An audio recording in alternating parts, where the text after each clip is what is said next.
تمام کمال اور جمال کی صفات کا جامع ہے. لہ الاسماء الحسنی والصفات العلی، اس کے سونے اور پیارے اور خوبصورت نام ہیں اور اس کی عالی شان صفات ہیں. یہ اس کا نام ہے سبحان اللہ. اور سبحان جو ہے یہ علم علی التسبیح. امام زمخشری نے کہا کہ یہ تسبیح کا علم ہے، اور تسبیح تنزیہ کے معنی میں ہوتا ہے. سبحانک لا علم لنا الا ما علمتنا انک انت العلیم الحکیم. وبالسند المتصل منا الى الامام الہمام ابی عبداللہ محمد بن اسماعیل البخاری الجعفی بواسطة شیخنا المحدث حافظ محمد عبداللہ بڈی مالوی، وهو يروي عن شیخه المحدث العلام حافظ محمد گوندلوی، وهو يروي عن شیخیہ عبد الجبار ابن عبداللہ الغزنوی و عبد المنان ابن شرف الدین الوزیر آبادی، وہما یرویان عن الشیخ شیخ الحدیث والامام المبجل شیخ الکل فی الکل السید نذیر حسین الدہلوی رحمہ اللہ. والشیخ نذیر حسین الدہلوی رحمہ اللہ یروی عن الشاہ محمد اسحاق الدہلوی المہاجر المکی، وهو يروي عن جده لأمه الشاہ عبد العزیز ابن شاہ ولی اللہ الدہلوی، والشاہ عبد العزیز يروي عن والده الاستاذ الامام الحکیم احمد بن عبد الرحیم المعروف بولی اللہ الدہلوی، واسناده معروف فی کتابه اتحاف النبیہ فیما یحتاج الیہ المحدث والفقیہ. والشیخ عبد المنان رحمہ اللہ یروی کذالک عن العلامہ عبد الحق البنارسی رحمہ اللہ، وهو یروی عن الشیخ الامام محمد بن علی الشوکانی قاضی القطر الیمانی، واسناده معروف فی کتابه اتحاف الاکابر باسناد الدفاتر. ولی اجازت کذالک عن العلامۃ المفضال الشیخ عبد الغفار حسن ابن عبد الستار رحمهم اللہ الرحمانی الذي درس في هذه المدرسة لما كانت في دلهي، وهو قرأ صحیح البخاری على العلامة المحدث حافظ احمد اللہ ابن امیر القرشی الدہلوی، وهو قرأ على السید نذیر حسین، وكذلك له اجازة عن الاستاذ المحدث الامام حسین بن محسن الانصاری، وهو يروي عن ابن الشیخ الامام الشوکانی احمد ابن محمد ابن علی الشوکانی، وهو يروي عن والده الامام الشوکانی واسناده معروف. ولی اجازت كذلك عن الشیخ العلامہ یوسف زبیدی، وهو يروي عن الشیخ احمد اللہ المدراسی. فبالسند المتصل منا الى الامام الہمام ابی عبداللہ محمد بن اسماعیل البخاری رحمہ اللہ یقول قال باب او باب قول اللہ تعالی، باب فیہ قول اللہ تعالی ونضع الموازین القسط لیوم القیامہ وان اعمال بنی آدم وقولہم یوزن، وفی نسخۃ ان اعمال بنی آدم واقوالہم توزن. الآیہ. والآیت بکاملها فی سورۃ الانبیاء ونضع الموازین القسط لیوم القیامہ فلا تظلم نفس شیئا وإن كان مثقال حبة من خردل أتينا بها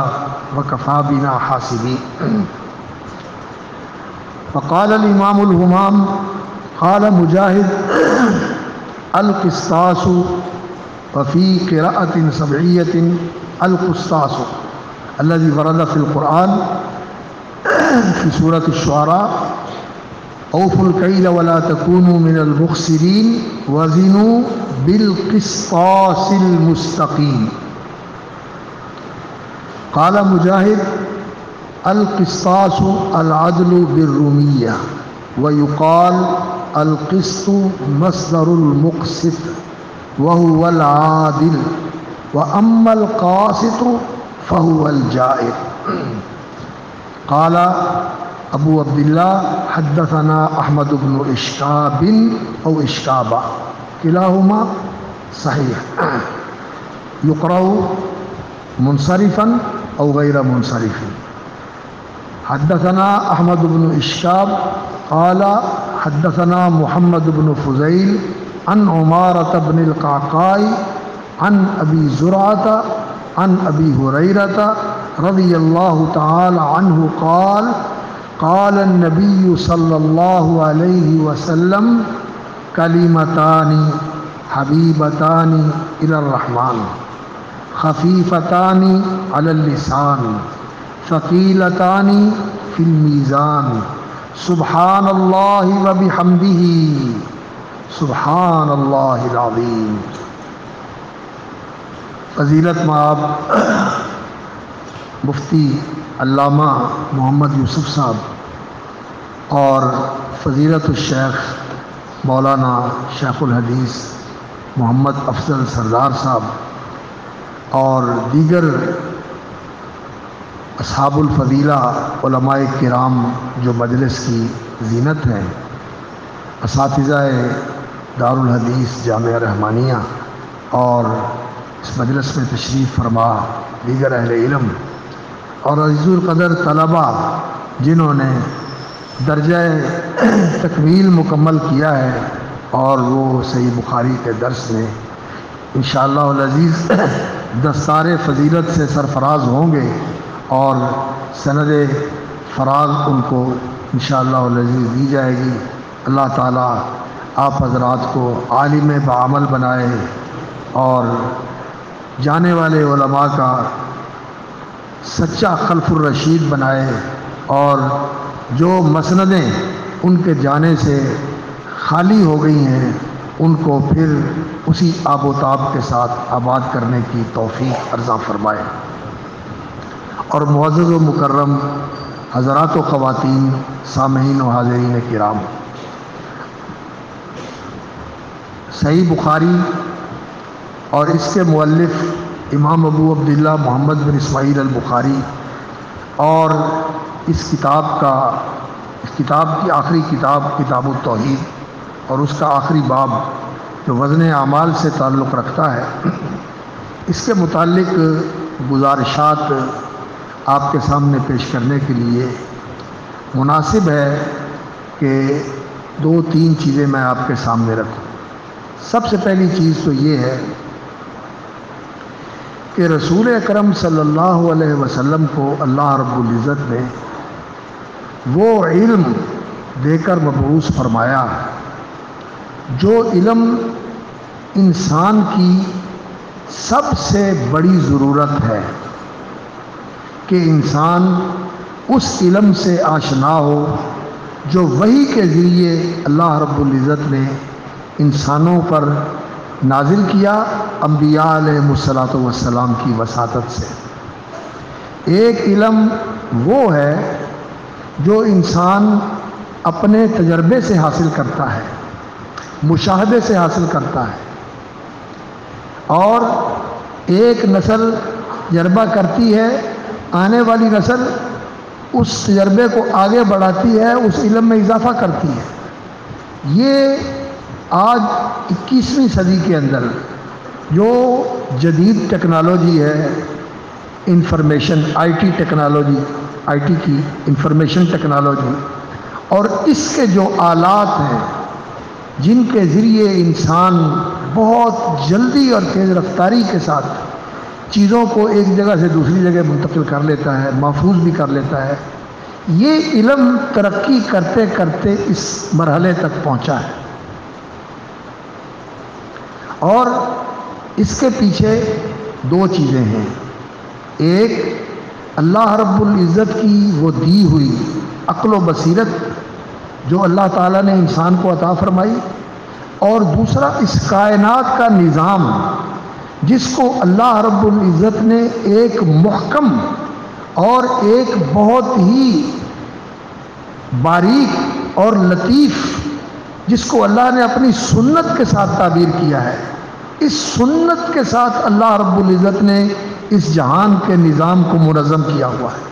سنت اللہ التی قد خلت من قبل، یہ اللہ کی سنت اللہ کہ اللہ نے اس جہان کو کیسے بنایا، کیسے چلایا اور کیسے یہ کام کر رہا ہے، یہ اللہ رب العزت کی سنت، اس کا مشاہدہ کرنا، اس کا مطالعہ کرنا، اور اس کائنات کے اندر جو اللہ کی مخلوقات ہے اور ان کو اللہ رب العزت نے جو فطری علم عطا فرمایا ہوا ہے، اس علم کا مشاہدہ کر کے اس کو نقل کرنے کی کوشش کرنا۔ جیسے سمندر کے اندر، پانی کے اندر تیرنے کی ٹیکنالوجی انسان نے مچھلیوں سے سیکھی ہے، اور ہوا کے اندر اڑنے کی ٹیکنالوجی انسان نے پرندوں سے دی ہے۔ جس طرح پرندہ ہوا میں اڑتا ہے، یہ ہمارا ایروپلین بھی اسی طرح ہوا کے اندر اڑتا ہے، اور اس کے لیے جو وسائل ہیں یہ اللہ رب العزت نے پیدا کیے ہیں۔ لیکن اس علم کے لیے اللہ رب العزت نے نبی نہیں بھیجے، وحی نہیں اتاری، یہ انسان نے اللہ رب العزت کی دی ہوئی عقل و بصیرت اور فہم و دانش کے ساتھ یہ علم پہلے تھوڑا سیکھا، پھر اس میں اضافہ کیا، پھر اس میں اضافہ کیا، پھر اس میں اضافہ کیا، اور یہ اضافہ ہوتے ہوتے آج تک یہاں پہنچ گیا، جو 21ویں صدی میں انسان یہ سمجھتا ہے کہ میں نے پتہ نہیں وہ کچھ جان لیا ہے جو پہلوں نے نہیں جانا تھا۔ حالانکہ قرآن مجید یہ کہتا ہے کہ پہلوں کے پاس بھی بڑا علم تھا، ان کے پاس بھی بڑا علم تھا۔ امروہا اکثر مما امروہا، انہوں نے اس زمین کو اس سے زیادہ آباد کیا جو بعد میں آنے والوں نے آباد کیا، اور جو ان کے عجائبات ہیں، زمانے کے عجائبات آج بھی انسان کے لیے حیرت افزا ہے کہ انہوں نے اس دور میں کیسی ٹیکنالوجی کے ساتھ یہ ساری چیزیں وجود میں لائیں۔ بڑے بڑے مینار ہیں، بڑے بڑے محلات ہیں، آرام ہیں، اور اسی طرح اور بلڈنگیں ہیں، اور ان کے اندر اس طرح کے سسٹم ہیں، اللہ اکبر، کہ روشنی بھی ہوتی ہے اور ہوا بھی وہاں پہنچتی ہے، اور بظاہر کوئی چیز نظر بھی نہیں آتی کہ روشنی کہاں سے آ رہی ہے اور ہوا کہاں سے جا رہی ہے۔ یہ چیزیں ان کے پاس تھیں۔ تو ہر دور کے اندر انسانوں نے یہ علم اللہ کی دی ہوئی عقل و بصیرت کے ساتھ اور اس کائنات میں پھیلے ہوئے جو مظاہر فطرت ہیں ان کا مشاہدہ کر کے اور اللہ رب العزت کی اس سنت کا مطالعہ کر کے جو اس کائنات کے اندر کار فرما ہے، یہ علم سیکھا ہے اور اس علم کو آگے بڑھایا ہے، اور یہ بڑھتے بڑھتے آج اس پوزیشن کے اندر ہے کہ ہم اس 21ویں صدی کے اندر اس علم کی سہولیات سے اور اس علم کی فتوحات سے فائدہ بھی اٹھا رہے ہیں، اور بہت ساری ایسی چیزیں ہیں جن کے نقصانات سے بھی ہم بہت زیادہ نقصان اٹھا رہے ہیں۔ اس علم کی ایسی چیزیں بھی ہیں جس نے انسانیت کے یہ اس سرزمین کو اور اس فضا کو اور اس زمین کے خزانوں کو خطرے میں مبتلا کر دیا ہے، آلودہ کر دیا ہے۔ انسان کی زندگی اور صحت اور اس کی بقا کے لیے انسان کو اب فکر پڑ گئی ہے کہ میں کیسے زندہ رہ سکوں گا۔ پانی ختم ہو رہا ہے، آلودہ ہو رہے ہیں، سمندری مخلوق تباہ ہو رہی ہے، جنگل تباہ ہو رہے ہیں، یہ چیزیں انسان کے لیے خطرناک ہیں۔ لیکن جو علم اللہ رب العزت نے انسان کو وحی کے ذریعے عطا فرمایا، اور یہ علم جس کے میں نے پہلے ذکر کیا، جسے آپ سائنس اور ٹیکنالوجی کا علم کہہ سکتے ہیں، یہ علم ترقی پذیر ہے۔ آج ایک چیز انسان سمجھتا ہے کہ ایسے ہے، کچھ عرصے کے بعد اسے معلوم ہوتا ہے کہ ایسے نہیں، یہ ایسے ہے، یہ ایسے ہے، اور اس کے بعد آنے والا زمانہ اس کے اندر تبدیلی کرے گا کہ یہ ایسے ہے۔ لیکن ایک علم وہ ہے جسے وحی کا علم کہا جاتا ہے، ایک علم وہ ہے جسے وحی کا علم کہا جاتا ہے۔ اور یہ جو چیزوں کا علم ہے، علم الاشیاء، اور یہ جو صنعت کا علم ہے، حرفت کا علم ہے، بعض پیشوں کا علم ہے، بعض چیزوں کے بنانے کا ڈھنگ ہے، اور بعض کاموں کے کرنے کا طریقہ ہے، یہ جو علم ہے یہ ظاہر سے تعلق رکھتا ہے، یہ ظاہر سے تعلق رکھتا ہے۔ ظاہری طور پر انسان نے دیکھا اور اس کو جان کر اس کو بہتر طریقے سے استعمال کرنے کا راستہ انسان نے نکال لیا۔ لیکن جو علم اللہ نے وحی کے ساتھ عطا فرمایا ہے، وہ علم وہ ہے جو انسان کی اس زندگی کی بھی اصلاح کرنے والا اور اس کی تعمیر کرنے والا، اور اس کے بعد جو انسان کی برزخی زندگی ہے اس میں بھی انسان کی سلامتی اور تحفظ اور بقا کی ضمانت دینے والا، اور اس کے بعد جو اصل زندگی شروع ہونے والی ہے، پچھلے گھر کی زندگی، اس زندگی کی سلامتی اور زندگی کی کامیابی اور اس کی فوز و فلاح کا ضامن علم ہے۔ اور حقیقت میں وہ ایسا علم ہے جس کے ساتھ یہ انسان صحیح معنوں میں انسان بنتا ہے، اسے اللہ کی پہچان ہوتی ہے، اسے اپنے آپ کی پہچان ہوتی ہے، اور اسے اس دنیا کی حقیقت معلوم ہوتی ہے، اور اسے یہ معلوم ہوتا ہے کہ میری اصل رہنے کی جگہ کون سی ہے، میں کہاں سے آیا ہوں، کہاں میں نے جانا ہے اور کہاں جا کے رہنا ہے۔ یہ وہ علم ہے جو وحی کے ساتھ اللہ رب العزت نے انبیاء علیہ الصلوۃ والسلام کو عطا فرمایا، اور انبیاء کے ذریعے اللہ رب العزت نے پھر یہ علم لوگوں تک پہنچایا، اور سب سے کامل اور مکمل شکل میں یہ علم سید الاولین والآخرین خاتم الانبیاء والمرسلین محمد الرسول اللہ صلی اللہ علیہ وسلم کو عطا فرمایا، کتاب و حکمت کی صورت میں، قرآن و سنت کی صورت میں، قرآن اور حدیث کی صورت میں۔ یہ علم اللہ رب العزت نے محمد رسول اللہ صلی اللہ علیہ وسلم کو عطا فرمایا۔ یہ علم اصل میں انسان سازی کا علم ہے، اس علم سے انسان بنتا ہے، وہ انسان جو اپنے مالک کو بھی پہچانتا ہے، وہ انسان جو اپنے آپ کو بھی پہچانتا ہے، اپنے مقام اور مرتبے کو، اپنی ذمہ داریوں کو بھی پہچانتا ہے، اور اسے اس دنیا کی حقیقت کا بھی علم ہوتا ہے کہ اس دنیا کی حیثیت اور حقیقت کیا ہے، اور اسے یہ بھی معلوم ہوتا ہے کہ اصل انسان کے لیے جگہ اللہ رب العزت نے کون سی بنائی ہے، جس انسان کو اللہ رب العزت نے احسن تقویم کا پیکر بنایا ہے، اور کرمنا بنی آدم کا تاج اس کے اوپر رکھا ہے، اور وہ فضلنا علی کثیر ممن خلقنا تفضیلا کی خلق کے ساتھ اللہ رب العزت نے اس کو نوازا ہے، جس کے لیے اللہ رب العزت کے اتنے انعامات اور نوازشات ہیں۔ اس انسان کا مقام کیا ہے، اس کی ذمہ داری کیا ہے، اس نے اس دنیا میں کیا کرنا ہے، اور اس کے اصل رہنے کی جگہ کیا ہے۔ کیا یہ دنیا یہاں چند سال کے لیے آتا ہے؟ کچھ وقت جو ہے اس کا بالکل ماں باپ کی گود میں گزرتا ہے، جب اسے کسی چیز کی بھی خبر نہیں ہوتی، بالکل کمزور اور ناتواں ہوتا ہے، پھر بڑھتا ہے تو اسے سوائے کھیل اور لہو و لعب کے اور کسی چیز سے دلچسپی نہیں ہوتی، اور پھر جب بڑا ہوتا ہے، جوان ہوتا ہے، تو یہ جوانی اللہ اکبر، اس کے اندر قوت تو آ جاتی ہے، لیکن یہ جوانی زیادہ دیر نہیں رہتی، ادھر جوان ہوا اور 40-45 تک پہنچتے ہوئے پھر ڈلنی شروع ہو جاتی ہے، اور اس کے بعد بڑھاپا آ جاتا ہے، اور بڑھاپے کے بعد اللہ اکبر اللہ الذی خلقکم من ضعف ثم جعل من بعد ضعف قوة ثم جعل من بعد قوة ضعفا وشیبا، وہ اللہ جس نے تمہیں پیدا کیا ناتوانی سے، کمزوری سے،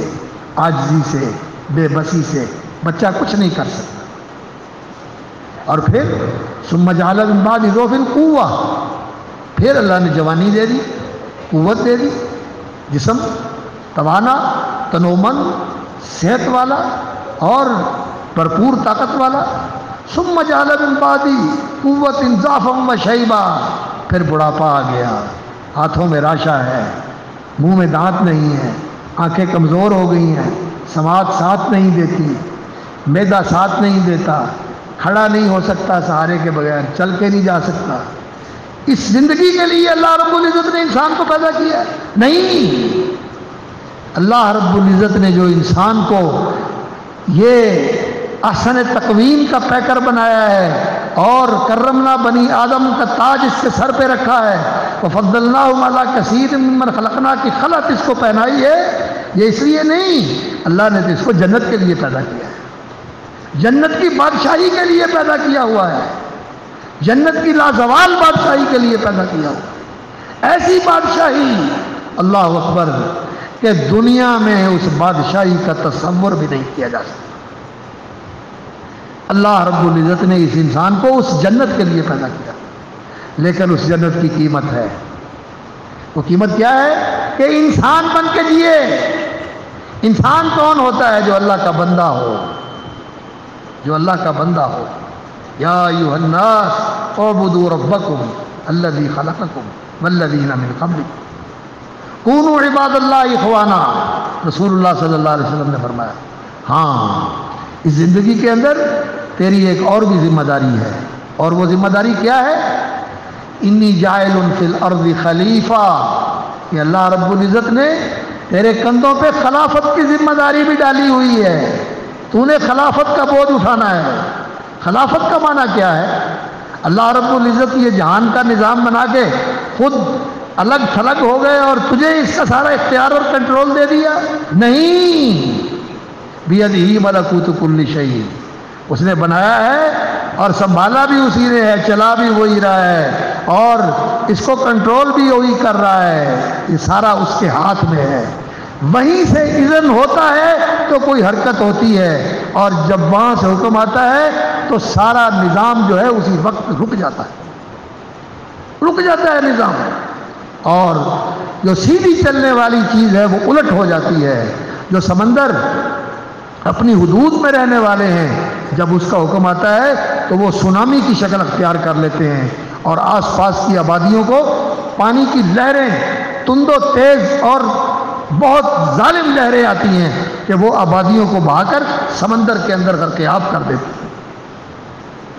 یہ اللہ رب العزت کے ہاتھ میں کنٹرول ہے، انسان کے ہاتھ میں کنٹرول نہیں ہے۔ انسان کو محدود سا اختیار ملا ہے، محدود دائرے کے اندر، محدود وقت کے لیے۔ اس اختیار کو اس نے استعمال کرنا ہے، کس لیے؟ اصلاح کے لیے۔ زمین میں فساد نہیں کرنا، اصلاح کرنی ہے۔ لا تفسدوا فی الارض بعد اصلاحها، اور اللہ کا عبد بن کے رہنا ہے، وفادار غلام بن کے رہنا ہے، شکر گزار بندہ بن کے رہنا ہے، اس کا نافرمان اور باغی بن کے زندگی نہیں گزارنا، اس کا احسان مند رہنا ہے، اور اس کے احسانات کو یاد کر کے اس کا تعریف کرنے والا، شکر کرنے والا، حمد و ثنا کرنے والا، فرما برداری کرنے والا، وفاداری کرنے والا غلام بن کے رہنا ہے۔ یہ ہے انسان کا مقام۔ اور باقی جو ذمہ داریاں ہیں، زراعت کی ذمہ داری ہے، کاشتکاری کی، صنعت کی ذمہ داری ہے، ٹیکنالوجی کی، حرفت ہیں، پیشے ہیں، اور اسی طرح اور دوسری ذمہ داریاں، کاروبار ہے، تجارت ہے۔ وانتشروا فی الارض وابتغوا من فضل اللہ، زمین کے اندر پھیل جاؤ اور اللہ کا رزق جو پھیلایا ہوا ہے اللہ رب العزت نے، اس کو تلاش کریں، کی راہوں پہ چلو، اور اللہ رب العزت سے جو اللہ رب العزت نے روزی کے سامان پیدا کیے ہوئے ہیں ان سے مانگو بھی، اور ان کو حاصل کرنے کے لیے بھاگ دوڑ بھی کرو۔ یہ ذمہ داری اللہ رب العزت نے انسان کو دی ہوئی ہے۔ تو اس ذمہ داری کو کن حدود کے اندر کرنا ہے، کن ضابطوں کی روشنی میں کرنا ہے، کن اوامر کی پابندی کرتے ہوئے کرنا ہے، اور کن چیزوں سے بچتے ہوئے کرنا ہے، کیا دائرہ عمل ہے، یہ جاننا اور سمجھنا، یہ جاننا اور سمجھنا، اور اس دائرے اور ان حدود کی پابندی کرنا، اور ان احکام و اوامر کی پاسداری کرنا، اور ان محرمات اور محظورات سے اجتناب کرنا، اور اللہ کے ساتھ بندگی کا تعلق استوار رکھنا، اور کبھی بھی اس سے غافل نہ ہونا، دل میں اس کا دھیان رہے، زبان پہ اس کا نام رہے، اور ہر وقت تو اس کا شکر گزار اور فرما بردار رہے، اس کا وفادار رہے، اس طرح زندگی گزارے۔ یہ علم اللہ رب العزت نے نبیوں کو عطا فرمایا، اور یہ وہی کا علم ہے۔ یہ وحی کا علم ہے، اور یہ علم سب سے افضل علم ہے۔ کیوں؟ اس علم سے دنیا بھی بنتی ہے اور آخرت بھی بنتی ہے، ایک چیز۔ دوسرا، اس علم سے یہ انسان بنتا ہے۔ تیسری بات، یہ علم وہ ہے جو انسان کو اللہ کے قریب کرتا ہے، اتنا قریب کرتا ہے، اتنا قریب کرتا ہے کہ یہ انسان جس کو اللہ نے بڑے اہتمام اور بڑے اختصاص کے ساتھ پیدا فرمایا، یہ انسان اللہ کا محبوب بن جاتا ہے، اللہ کا محبوب بن جاتا ہے۔ لا یزال العبد یتقرب الی حتی احبہ، بندہ اللہ کے فرائض کے ساتھ اللہ کے قریب ہوتا ہے، اللہ کے فرائض پورے کر کے، اور پھر اللہ رب العزت کے فرائض کو پورا کرنے کے بعد نوافل کا اہتمام کرتا ہے اور اللہ کے قریب ہوتا ہے، یہاں تک کہ اللہ کا محبوب بن جاتا ہے۔ اور پھر اللہ رب العزت اس کا بڑا لحاظ فرماتے ہیں، اس کی چاہتوں کا لحاظ فرماتے ہیں، اور اس کی رعایت اور اس کی اللہ رب العزت اس کی خواہشوں کا اللہ رب العزت لحاظ فرماتے ہیں، اور اللہ رب العزت پھر اس بندے کو اپنا خصوصی قرب اور خصوصی انعام کے ساتھ نوازتے ہیں کہ اللہ رب العزت اس بندے سے راضی ہو جائیں گے اور کبھی ناراض نہیں ہوں گے، اور پھر یہ بندہ اللہ رب العزت کی ملاقات کرے گا، اللہ کا دیدار کرے گا، اللہ سے ہم کلام ہوگا، اور اللہ رب العزت کی نوازشات اس کے اوپر اتنی زیادہ ہوں گی، اتنی زیادہ ہوں گی کہ ہر روز اور ہر وقت اس کی طرف سے مل رہا ہے، اور اس کی طرف سے ملنے والے میں کبھی کمی نہیں آئے گی، کبھی انقطاع نہیں آئے گا، اور کبھی اس کی انتہا نہیں ہوگی، ہمیشہ ہمیشہ ملتا رہے گا۔ اللہ اکبر، یہ انسان کا مقام ہے، یہ علم اس لیے ہے۔ اور ہم لوگ علم کو علم سمجھتے ہیں اور علم نافع کے حصول کی ترغیب دیتے ہیں، اور کہتے ہیں کہ یہ کوشش کرتے رہنا چاہیے، وہ دنیا کا علم ہو وہ بھی اچھا ہے، لیکن وہ ایسا ہونا چاہیے کہ وہ علم اس علم دین کے اوپر، اس علم وحی کے اوپر غالب نہ آ جائے، یہ پیچھے چلا جائے، یہ نیچے چلا جائے، اور وہ اوپر آ جائے اور وہ آگے ہو جائے۔ یہ نہیں ہونا چاہیے، یہ نہیں ہونا چاہیے، یہ علم اوپر رہنا چاہیے، اس لیے کہ یہ سب سے اعلیٰ علم ہے، یہ علم عالی ہے، اور وہ علم ادنا ہے، وہ ادنا علم ہے، اسے اس کے مقام پہ رکھیں۔ یہ اعلیٰ علم ہے، اس کو اس کے مقام پہ رکھیں۔ یہ انسان کو انسان بنانے والا علم ہے، یہ انسان کو دنیا اور آخرت دونوں جہانوں میں کامیابی کی ضمانت دینے والا علم ہے۔ اور وہ علم جو ہے وہ تو انسان کو اللہ اکبر حیوان بھی بنا دیتا ہے اور شیطان بھی بنا دیتا ہے۔ ایسی ایسی ایجادات انسان نے کی ہیں جو انسان کی تباہی کا باعث بن گئی، جنہوں نے معاشرے کو ناسور بنا دیا ہے، زندگی اللہ اکبر پریشانیوں کا شکار ہو گئی ہے۔ اس لیے یہ ادنا علم اس علم کی روشنی میں ہونا چاہیے۔ علم دونوں ٹھیک ہیں، لیکن یہ اعلیٰ علم ہے، اس کا عالی مرتبہ ہونا اور اس کا بالادست ہونا، اس کو ملحوظ رکھیں، اسے قائم رکھیں، اس کو ادنا نہ سمجھیں، اس کو ادنا نہ ہونے دیں، اس کو ہمیشہ اونچا رکھیں،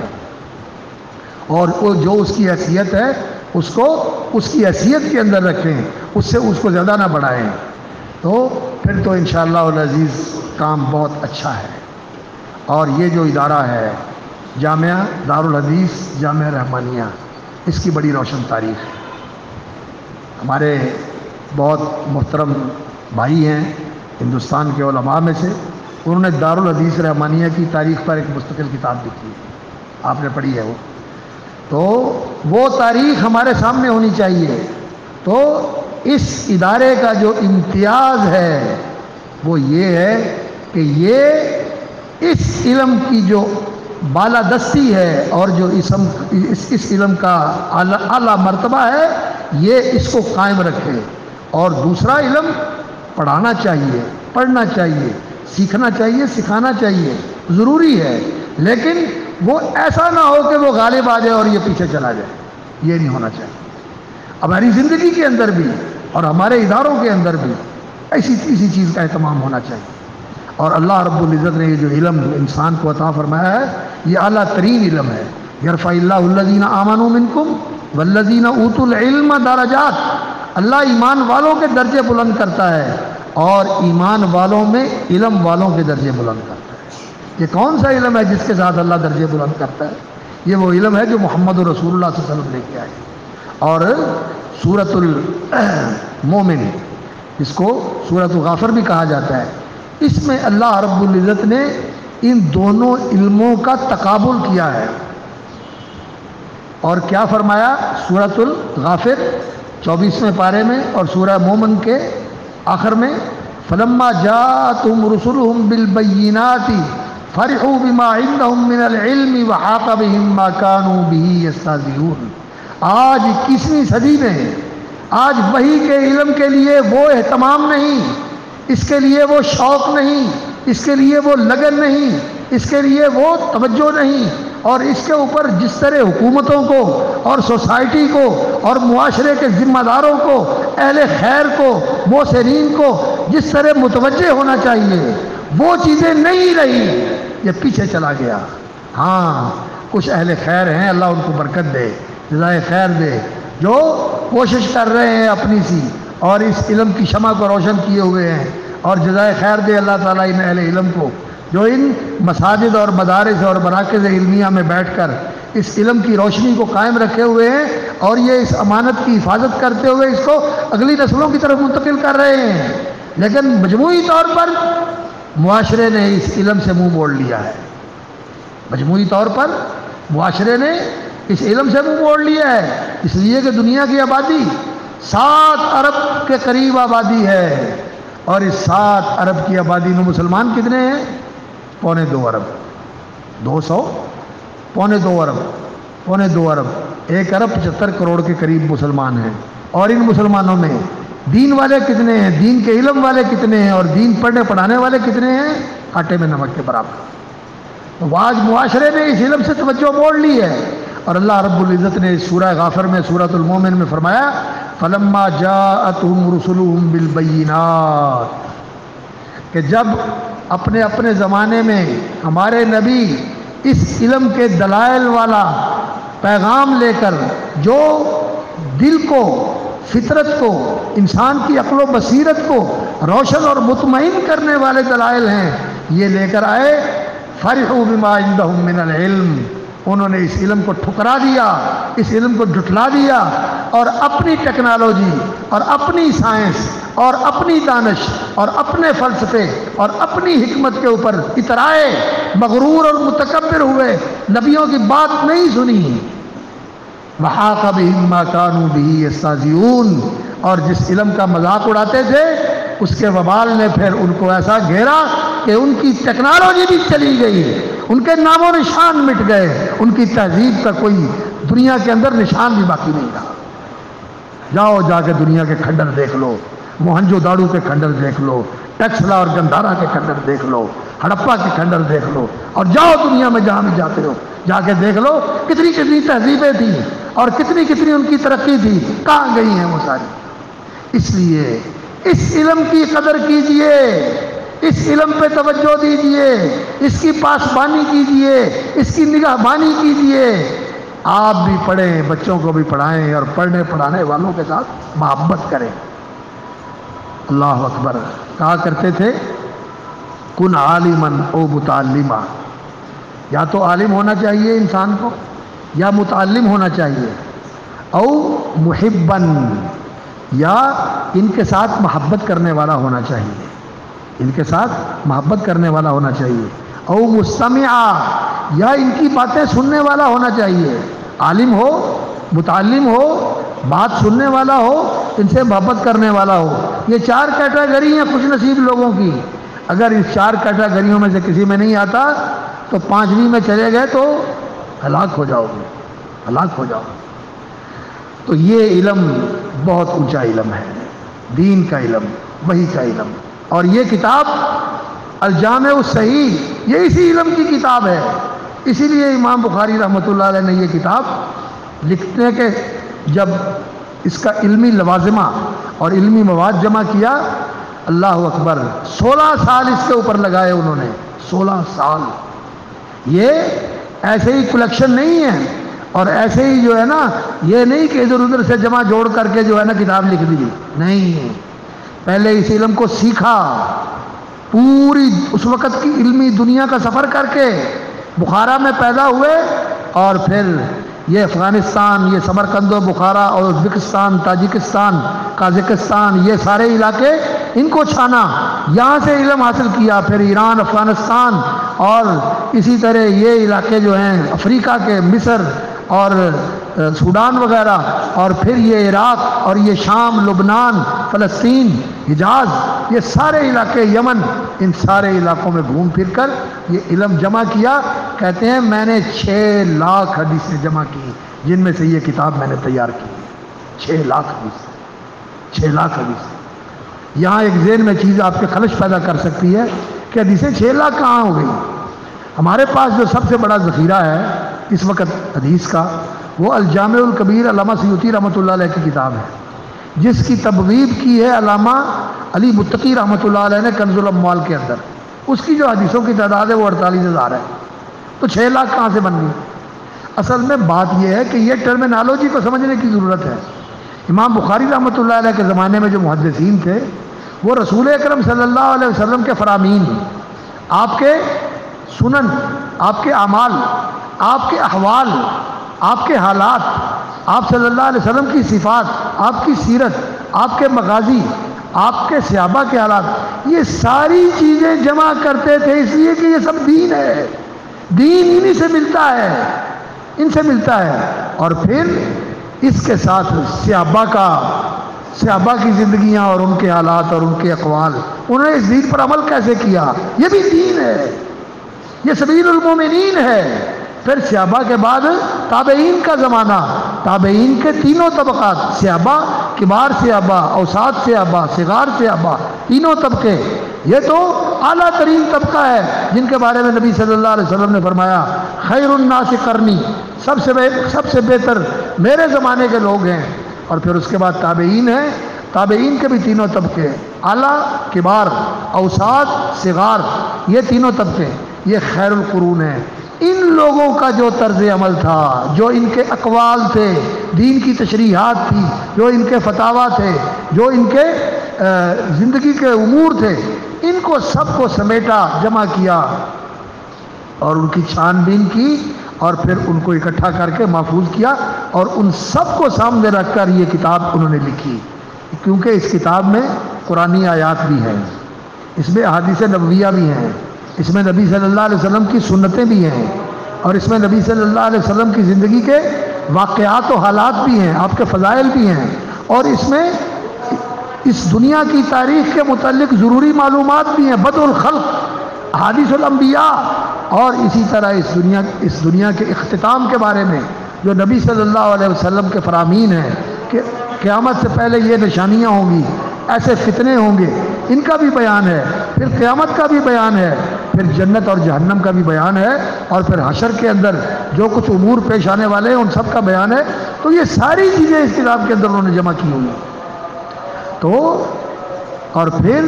صحابہ کے اقوال بھی ہیں، تابعین کے فتاویٰ بھی ہیں، اور علمی،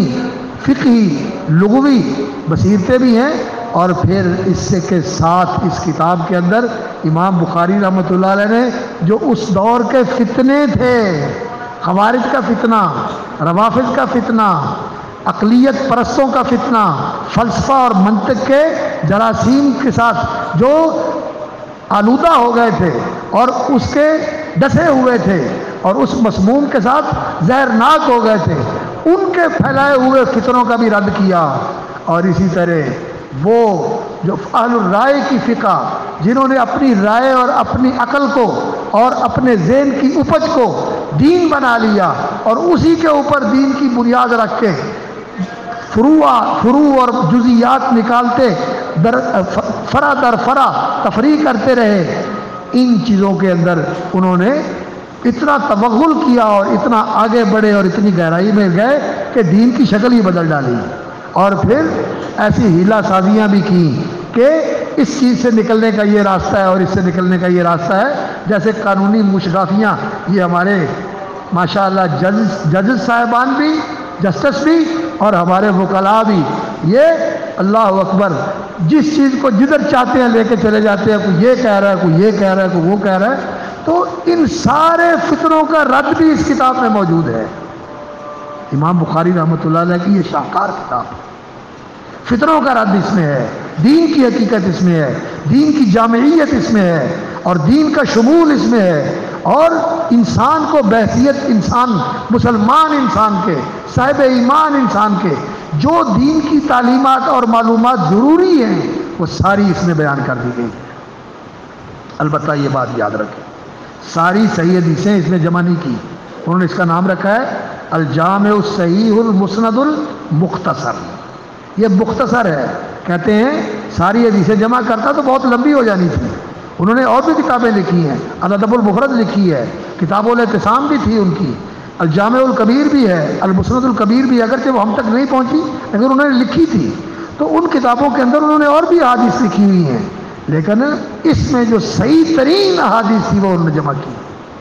تو امام بخاری رحمۃ اللہ علیہ کی یہ کتاب دین کی کتاب ہے، یہ اس علم کی کتاب ہے جو دین کا علم ہے، جس دین کے علم سے انسان بنتا ہے، جس دین کے علم سے انسان کی دنیا بھی سنورتی ہے اور اس کی آخرت بھی سنورتی ہے۔ یہ وہ علم ہے جس علم کے ساتھ انسان کو وہ جنت کی لازوال بادشاہت ملنے والی ہے، اور اللہ کی محبوبیت اور رضا کا وہ مقام حاصل ہونے والا ہے کہ جس سے اونچا مقام اور کوئی نہیں، جس سے اونچا مقام اور کوئی نہیں۔ یہ وہ کتاب ہے دین کی اور دین کے علم کی، اور اس کی بنیاد کس کے اوپر ہے؟ وحی کے اوپر۔ اور وحی کا علم وہ علم ہے جو اللہ رب العزت کے علم سے اللہ رب العزت نے کچھ حصہ اپنے بندوں کو عطا فرمایا ہے، یہ اللہ کے علم کا حصہ ہے۔ اللہ تعالیٰ نے اپنے علم میں سے جو چاہا اپنے انبیاء علیہ الصلوۃ والسلام کو عطا فرمایا، اور انہوں نے اسے چھپایا نہیں، اسے اپنے پاس راز بنا کے نہیں رکھا، انہوں نے اس کو آگے پہنچایا، کیونکہ ان کو حکم تھا بلغ ما انزل الیک، اس کو آگے پہنچائیں، اور انہوں نے سکھایا اور انہوں نے بتایا، انہوں نے پھیلایا اس علم کو، اور یہ بھی کہا کہ جنہوں نے مجھ سے سنا ہے یہ اس کو آگے بھی پھیلائیں، فلیبلغ الشاہد الغائب۔ تو یہ دین کے علم کی بنیاد وحی کے اوپر ہے، اور یہ قطعی علم ہے، یہ ایسا علم ہے جو کبھی بدلتا نہیں، اس میں رد و بدل نہیں ہو سکتا، اس میں کمی بیشی نہیں ہو سکتی۔ یہ پہلی انسان پر جو معلومات نازل ہوئی تھی جو اس وقت پر حق تھی، آج وہی پر حق ہیں، اور قیامت تک وہی پر حق ہیں، اور قیامت کے بعد بھی ان کی حقانیت ویسے ہی ہو۔ یہ وہ علم ہے الحق، لقد جاءک الحق من ربک، اللہ الحق ہے اور اس کی بات بھی الحق ہے، اور اس سے سچی بات اور کوئی نہیں ہو سکتی۔ اس لیے دین کی بات پہلی چیز تو یہ ہے کہ جب لینی ہو تو پوری تحقیق کر کے لیں کہ یہ صحیح ہے، اور جب معلوم ہو جائے کہ یہ صحیح ہے تو پھر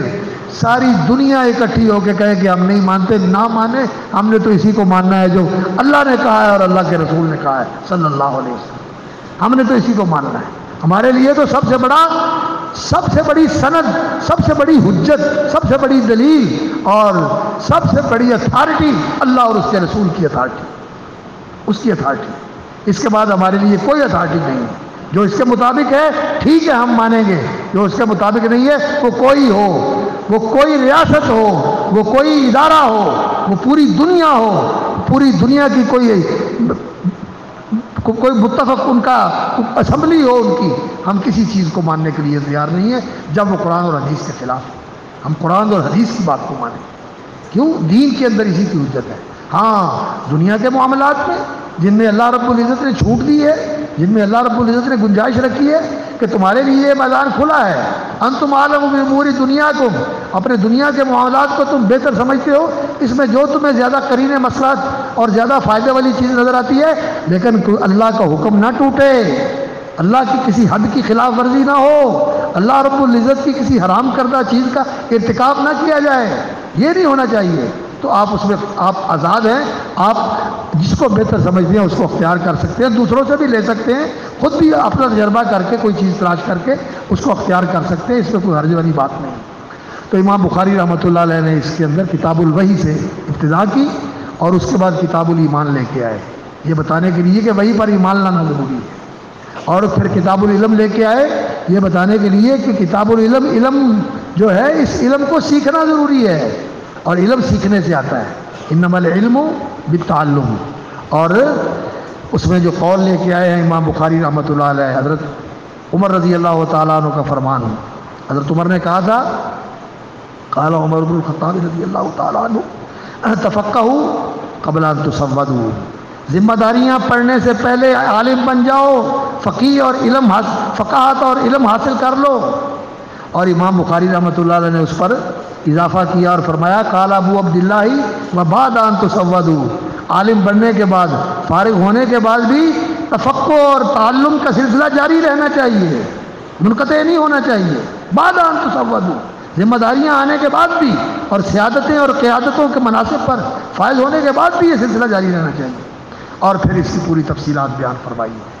اور آخر میں کتاب الاعتصام لے کے آئے، کتاب الاعتصام بالکتاب والسنہ، کہ ایک زندگی کے اندر آگے بڑھنے کے لیے یہی راستہ ہے کہ ہمیشہ کتاب و سنت کو تھامے رکھو، کتاب اللہ اور سنت رسول اللہ۔ اور یہ امت مسلمہ کی سعادت ہے، یہ اس کی خصوصیت ہے کہ اللہ رب العزت نے اپنے دین کو اس امت کے لیے محفوظ رکھا ہوا ہے۔ قرآن اللہ کا کلام بھی محفوظ ہے، اور قرآن کا بیان، عملی بیان سنت اور قولی بیان حدیث، یہ بھی اسی طرح محفوظ ہے جس طرح صحابہ کے زمانے میں محفوظ تھا۔ کوئی چیز چھوٹی نہیں، فروگزاشت نہیں ہوئی، کوئی چیز بدلی نہیں، کوئی چیز، کسی قسم کی چیز جو ہے وہ امت نے ضائع نہیں کی، سب کچھ محفوظ ہے، علمی طور پر بھی محفوظ ہے اور عملی طور پر بھی محفوظ ہے۔ کیسے؟ رسول اکرم صلی اللہ علیہ وسلم کا فرمان ہے لا یزال طائفۃ من امتی قائمین علی الحق ظاہرین، فرمایا میری امت کی ایک جماعت وہ حق کے اوپر قائم رہے گی اور ظاہر رہے گی، لوگوں کو نظر آئے گے کہ یہ حق والے ہیں، یہ قال اللہ اور قال الرسول والے ہیں، ان کا دین یہ ہے کہ اللہ کا یہ فرمان ہے، یہ رسول اکرم صلی اللہ علیہ وسلم کا بیان ہے، یہ رسول اللہ صلی اللہ علیہ وسلم کا عمل ہے۔ اور پھر یہ نبی صلی اللہ علیہ وسلم اور اللہ کے فرمان اور ان کے بیان کے بعد یہ صحابہ کا طریقہ، یہ تابعین کا طریقہ ہے، یہ جماعت میری امت کی قیامت تک باقی رہے گی۔ اور الحمدللہ اللہ کا شکر کریں کہ آپ کو اللہ رب العزت نے اسی جماعت کے ساتھ نسبت نصیب فرمائی اور آپ صحیح معنوں میں اس جماعت کے فرد بنے اور اپنے آپ کو اسی طرح قرآن اور حدیث کے ساتھ جوڑ کے رکھیں کہ ہر معاملے میں قرآن اور حدیث کی طرف رجوع کریں۔ لیکن یہ بات یاد رکھیں، قرآن اور حدیث کو سمجھنے کے لیے علماء کی ضرورت ہوتی ہے، ان کے پاس آئیں، ان سے سمجھیں، ان سے سیکھیں، ان سے جانیں، وگرنہ یہ ہوتا ہے کہ آپ نے ایک حدیث پڑھی اور اس کے متعلق اور احادیث جو آئی ہوئی ہیں ان کے اندر کیا بیان کیا گیا ہے اور اس مسئلے کی حیثیت کیا ہے دوسری احادیث کی روشنی میں، آپ نے ایک کو دیکھ کر فیصلہ کر لیا تو کسی چیز کو بڑھا کے اوپر پہنچا دیا اور کسی چیز کو اوپر سے اٹھا کے نیچے کر دیا۔ یہ اہل علم ہیں جن کے سامنے ساری احادیث ہوتی ہیں اور انہیں پتہ ہوتا ہے کہ اس چیز کا درجہ دین کے اندر کیا ہے۔ یہ جو اردو خواں ہیں اور ترجمے پڑھ کے حدیثوں کے اوپر پھر عمل بھی کرنا شروع کر دیتے ہیں، اور ماشاءاللہ مفتی صاحب فتویٰ بھی، مفتی صاحب سے لوگ فتویٰ پوچھتے ہیں، وہ کہتے ہیں مفتی صاحب تسی چپ رہو، مینوں بہت ہوگا، وہ ابھی بولتے نہیں ہیں اور ماشاءاللہ ادھر سے بھی بول رہے ہیں اور ادھر سے بھی بول رہے ہیں، ادھر سے بھی بول رہے ہیں اور وہیں جھگڑا شروع ہو جاتا ہے۔ یہ غلط بات ہے، دین کے بارے میں علم کے بغیر بات نہیں کرنی چاہیے اور بڑے علماء کی موجودگی میں بات نہیں کرنی چاہیے۔ امام اوزاعی رحمۃ اللہ علیہ شام کے امام تھے، مدینہ منورہ میں آئے، وہاں امام مالک رحمۃ اللہ علیہ تھے، اور امام مالک رحمۃ اللہ علیہ وہ دین کے عالم تھے۔ فرماتے ہیں کہ میں نے علم پڑھا، ربیعۃ الرائے سے پڑھا، امام زہری سے پڑھا اور دوسرے اساتذہ سے پڑھا، اور جب تک میں نے سارے مدینے کے علماء کا علم جمع نہیں کر لیا اور 70 علماء نے مجھے یہ کہا کہ اب تو پڑھا بھی سکتا ہے اور فتویٰ بھی دے سکتا ہے، اس کے بغیر میں نے فتویٰ بھی دینا شروع نہیں کیا اور علم پڑھانا بھی شروع نہیں کیا۔ 70 علماء نے ان کو اس کی اجازت دی اور انہوں نے انہیں کہا کہ تو اس کا اہل ہے کہ تو علم پڑھا بھی سکتا ہے اور فتویٰ بھی دے سکتا ہے۔ ایسے بات نہیں ہے کہ دو، ہماری پنجابی میں کہتے ہیں پا نہ پڑی نے وقت نو پڑی،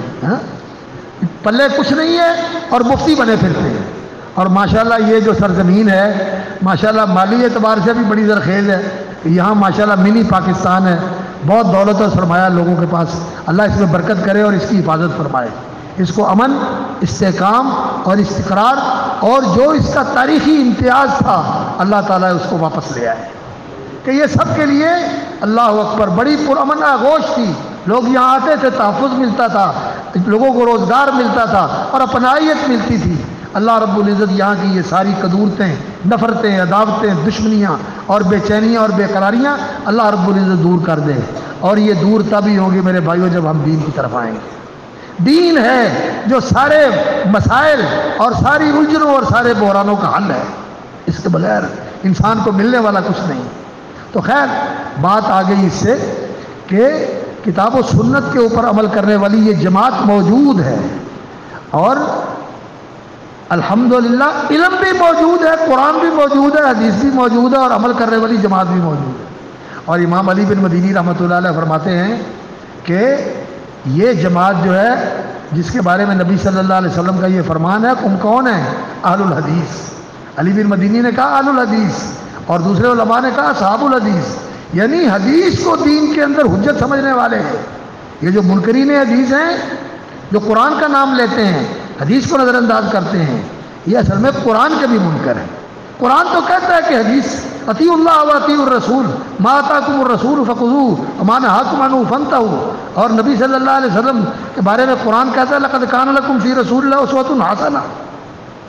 اور فاتبعونی یحببکم اللہ۔ قرآن تو نبی صلی اللہ علیہ وسلم کی اطاعت، آپ کی اتباع و اقتداء اور آپ صلی اللہ علیہ وسلم کی پیروی کا حکم دیتا ہے قرآن،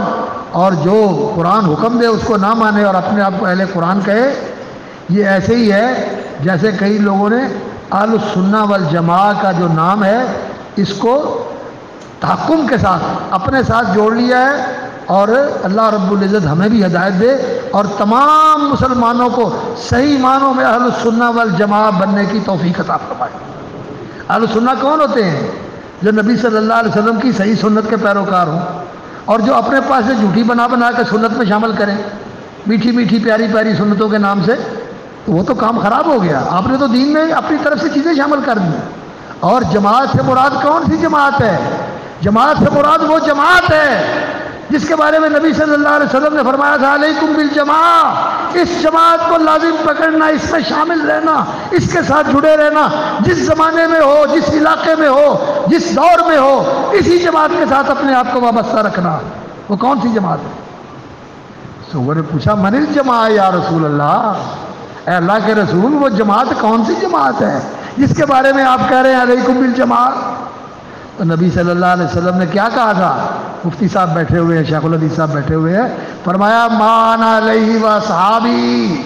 جامع ترمذی میں ہے جس پہ آج میں ہوں اور میرے صحابہ ہیں، یہ ہے الجماعہ، اس جماعت کے ساتھ جڑے رہنا ہے۔ اے اللہ ہم سب کو اس جماعت کا ساتھی بنا دے، اس جماعت سے وابستہ کر دے، اسی جماعت سے محبت کریں، انہی کے ساتھ منسلک ہوں، انہی کے ساتھ وابستہ ہوں، انہی کی راہ پہ چلیں، اور یا اللہ کل انہی کے ساتھ ہمارا حشر فرمانا، انہی کے ساتھ جنت میں اکٹھا فرمانا۔ تو یہ امت الحمدللہ عملی طور پر بھی اس کے اندر وہ منہج موجود ہے۔ تو کتاب الاعتصام بالکتاب و سنہ کے بعد کتاب التوحید لے کر آئے ہیں، اور کتاب التوحید اللہ اکبر، یہ توحید جو ہے یہ دین کا مرکزہ ہے، یہ نیوکلس ہے، دین کا نیوکلس ہے، پورا دین اس پہ کھڑا ہے، پورا دین اس کے گرد گھومتا ہے۔ سب سے بڑی گندگی اور سب سے بڑا جرم اور سب سے بڑا گناہ وہ کیا ہے؟ شرک۔ اور سب سے بڑی نیکی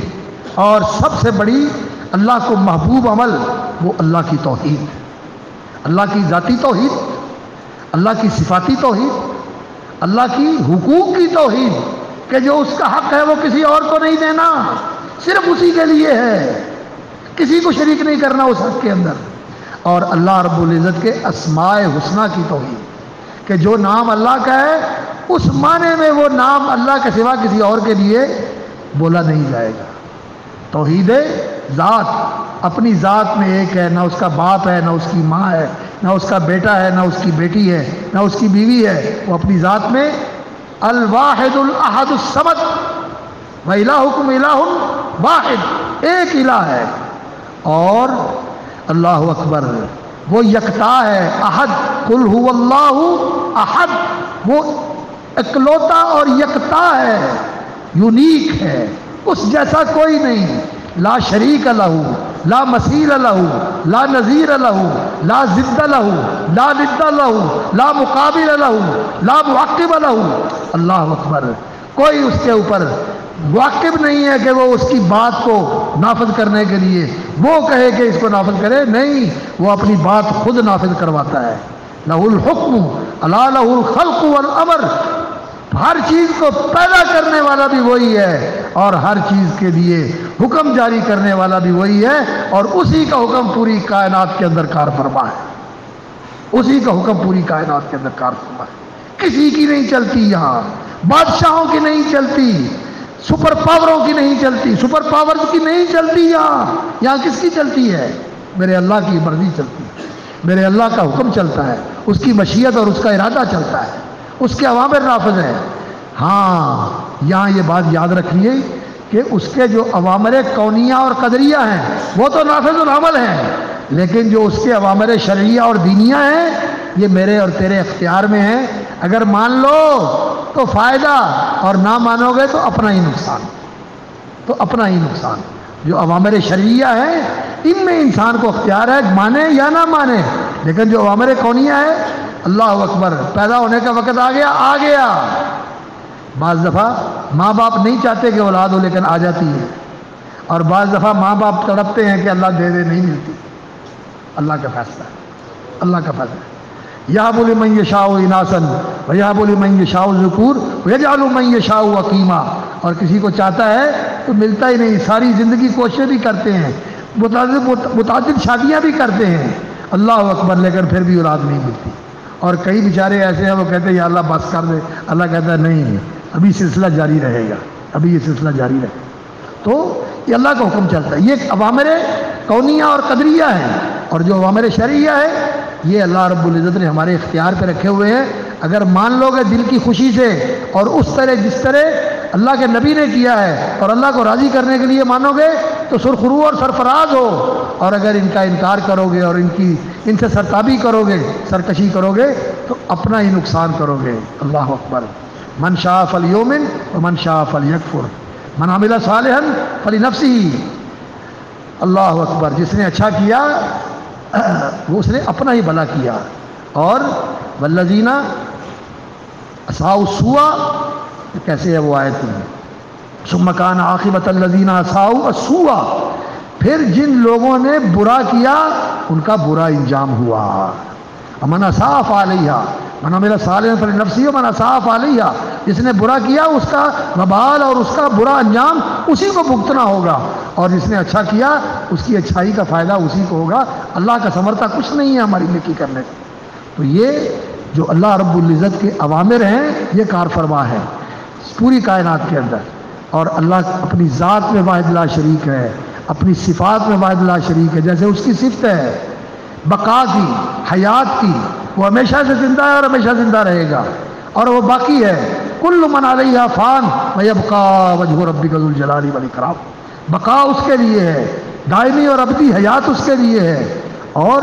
القوی العزیز، وہ ایسا زبردست طاقت والا ہے کہ لا یعجزہ شیء فی الارض ولا فی السماء، کوئی چیز ایسی نہیں ہے جو اس کی طاقت سے باہر ہو، جو اس کی طاقت سے باہر ہو، کوئی چیز ایسی نہیں ہے۔ لوگ بڑا فلسفہ جھاڑتے ہیں، کہتے ہیں جی اگر اللہ رب العزت کی طاقت سے کوئی چیز باہر نہیں ہے تو کیا اللہ رب العزت کوئی ایسی چیز پیدا کر سکتا ہے کہ جس کو وہ اٹھا نہ سکے؟ اور عقل کے اندر بات کیسی کرتے ہو؟ ایک طرف اس کو یہ مانتے ہیں کہ وہ ہر چیز پر قادر ہے، اور پھر یہ کہو کہ وہ اپنی قدرت کو ختم کر سکتا ہے۔ وہ اپنی قدرت کو کیوں ختم کرے تیرے جیسے بے عقلوں کو؟ اللہ اکبر، بات کرنے کا بھی سلیقہ نہیں ہے، سوال کرنے کا بھی ڈھنگ نہیں ہے۔ سوال کرنے کے لیے بھی انسان کو عقل ہونی چاہیے۔ یہ اللہ رب العزت وہ ہے لا یعجزہ شیء، کوئی چیز اس کو عاجز نہیں کر سکتی، اور پھر کیا وہ ایسی چیز بنا سکتا ہے جس سے وہ عاجز آ جائے؟ وہ کیوں ایسی چیز بنائے گا جس سے وہ عاجز ہو؟ وہ تو ہر چیز پر قادر ہے۔ اپنی عقل کا علاج کرواؤ۔ یہ سوشل میڈیا کے اوپر اور ادھر ادھر مجلسوں کے اندر لوگ اس طرح کی باتیں کر کے بڑا کہتے ہیں جی ہم نے لاجواب کر دیا۔ وہ لاجواب کیا ہوتا ہے؟ بے عقلوں کا جواب خاموشی ہوتی ہے۔ عقل مند کو تو جواب دیا جاتا ہے، اور جو بے عقل ہو وہاں پھر وَإِذَا خَاطَبَهُمُ الْجَاهِلُونَ قَالُوا سَلَامًا، ایسے جاہلوں کا جواب یہی ہوتا ہے سلام کہہ کے آگے گزر جاؤ، دیوار سے ٹکر مارو تو جب سمجھ آئے گی پھر تمہیں سمجھ آئے گی۔ یا پھر ان کا علاج وہ ہوتا ہے جو حضرت عمر نے کیا تھا۔ حضرت عمر کے زمانے میں ایک آدمی تھا، سبیق اس کا نام تھا، وہ بھی بڑے فلسفے جانتا تھا، اور لوگوں سے پوچھتا تھا اس کا کیا مطلب ہے، اس کا معنی کیا ہوا جی، اس کا معنی کیا ہوا۔ اس کی رپورٹ آئی ہے حضرت عمر کے پاس، یہ بڑے سوال کرتا ہے اور بڑی الجھاؤ کی باتیں کرتا ہے، اور میں اس کو میرے پاس بھیج دوں۔ اس کو بلوایا اپنے پاس، اللہ اکبر، اس کا سر مڑوا دیا، سر اس کا مڑوا دیا، اور پھر اس کے بعد کہا کھجور کی 3-4 جو تازہ شاخیں ہوں نا، کھجور کی پتے جھاڑ کے وہ شاخیں کھجور کی میرے پاس لے کے آؤ۔ اس کے سر میں سوٹیاں مارنی شروع کی نا، اور جب سر کا گندا خون نکلا نا، کہتا ہے حضرت میرا سر صاف ہو گیا، مجھے سمجھ آ گئی ہے، اب مجھے سمجھ آ گئی ہے کہ اصل بات کیا ہے۔ تو یہ گندا خون نکالنے کی بھی ضرورت ہوتی ہے، لیکن آج کل تو اللہ معاف کرے اتنا زیادہ جو ہے نا یہ ذہنی آشفتگی اور یہ ذہنی فرسودہ ذہن، آشفتہ ذہن اور بالکل بے لگام ذہن، یہ اس قدر آوارہ ہوئے ہیں کہ بس موبائل ہاتھ میں ہے اور ٹک ٹک ٹک ٹک ٹک ٹک ٹک لاگ اپنے لاگر بنے ہوئے ہیں، اور اپنے پیج کے اوپر اور اپنے فیس بک کے اوپر اس طرح کی چیزیں پھیلا رہے ہیں، نہ کوئی پوچھنے والا ہے، نہ کوئی روکنے والا ہے، نہ کوئی بتانے والا ہے، اور لوگ بھی پڑھ پڑھ کے کہتے رہتے ہیں جی پتہ نہیں کہاں سے تحقیق کر کے آ رہے ہیں۔ میرے بھائیوں، یہ فتنے کا دور ہے، اس فتنے کے دور میں اپنے ایمان کی حفاظت کرو اور اپنے آپ کو اس جماعت کے ساتھ وابستہ رکھو۔ تو یہ کتاب التوحید آخر میں لے کے آئے، بس بات کو ختم کروں، کافی وقت ہو گیا۔ کتاب التوحید جو ہے توحید الربوبیت، توحید الاسماء والصفات اور توحید الالوہیت، تینوں توحیدیں بیان فرمائی امام بخاری رحمۃ اللہ علیہ نے، اور اللہ اکبر، ان تینوں توحیدوں کی جو اصل روح ہے وہ ہے 2 قسم کی توحید۔ امام ابن تیمیہ رحمۃ اللہ نے بتایا، فرماتے ہیں کہ توحید العلم والمعرفہ اور توحید الطلب والقصد۔ توحید یہ ہے کہ انسان کو اللہ تعالیٰ کے بارے میں صحیح علم ہو جائے اور انسان کو اللہ کی سچی پہچان ہو جائے کہ میرا مالک کون ہے، میرا داتا کون ہے، میرا رازق کون ہے، میرا فرما روا کون ہے، مالک الناس، الہ الناس، رب الناس کون ہے، اس کی پہچان ہو جائے اور یقین ہو جائے، مان لے، جان لے، مان لے، اور پھر اس کے مطابق زندگی گزار دے۔ اور توحید الطلب والقصد، پھر توحید یہ ہے کہ جس کو مانا ہے، پہچانا ہے، جانا ہے، اسی کو مطلوب و مقصود بنا کے اس کی رضا کے لیے سرگرم ہو جائے، پھر اس کی رضا کے لیے سرگرم رہے کہ وہ راضی ہو جائے، وہ راضی ہو جائے، وہ راضی ہو جائے، اور پھر اللہ اکبر اس کو راضی کر کے دنیا سے جائے تو ان خوش نصیبوں میں شامل ہو جن کو وقت جب آتا ہے آخری دنیا سے رخصتی کا، دنیا سے جانے کا، الوداع کا وقت آتا ہے، آنکھیں پھر جاتی ہیں، آنکھیں پھٹ جاتی ہیں، ٹکٹکی بن جاتی ہے، اور سانسیں اکھڑ جاتی ہیں، اور ہاتھ پاؤں بے جان ہونے شروع ہو جاتے ہیں، لیکن اس کی طرف سے پیغام آتا ہے، یا ایتھا النفس المطمئنہ، اے اطمینان والی جان، اخرجی الی رب غیر غضبان، اخرجی الی روح و ریحان، آجا الی روح و ریحان، خوشیوں کی طرف، خوشبوؤں اور بہاروں کی طرف، اور اس رب کی طرف غیر غضبان جو تیرے پہ ناراض نہیں بلکہ تیرے اوپر راضی ہے، اور اس کا پیغام ہے، یا ایتھا النفس المطمئنہ ارجعی الی ربک راضیۃ مرضیہ فادخلی فی عبادی وادخلی جنتی۔ اللہ ہم سب کو ان خوش نصیبوں میں شامل فرمائے، اللہ ہم سب کو ان خوش نصیبوں میں شامل فرمائے، اور ہمارے بزرگوں کو بھی، اور خاص طور پر یہ جامعہ، اس کے بانی، اس کے اساتذہ اور جنہوں نے یہاں پڑھایا، اللہ اکبر، کتنے بڑے بڑے لوگ تھے جو اس کی زینت تھے۔ حضرت قاری عبد الخالق رحمانی صاحب امتحان لینے کے لیے آیا کرتے تھے، مجھے بھی ان کے ساتھ آنے کا شرف حاصل ہوا، اللہ اکبر۔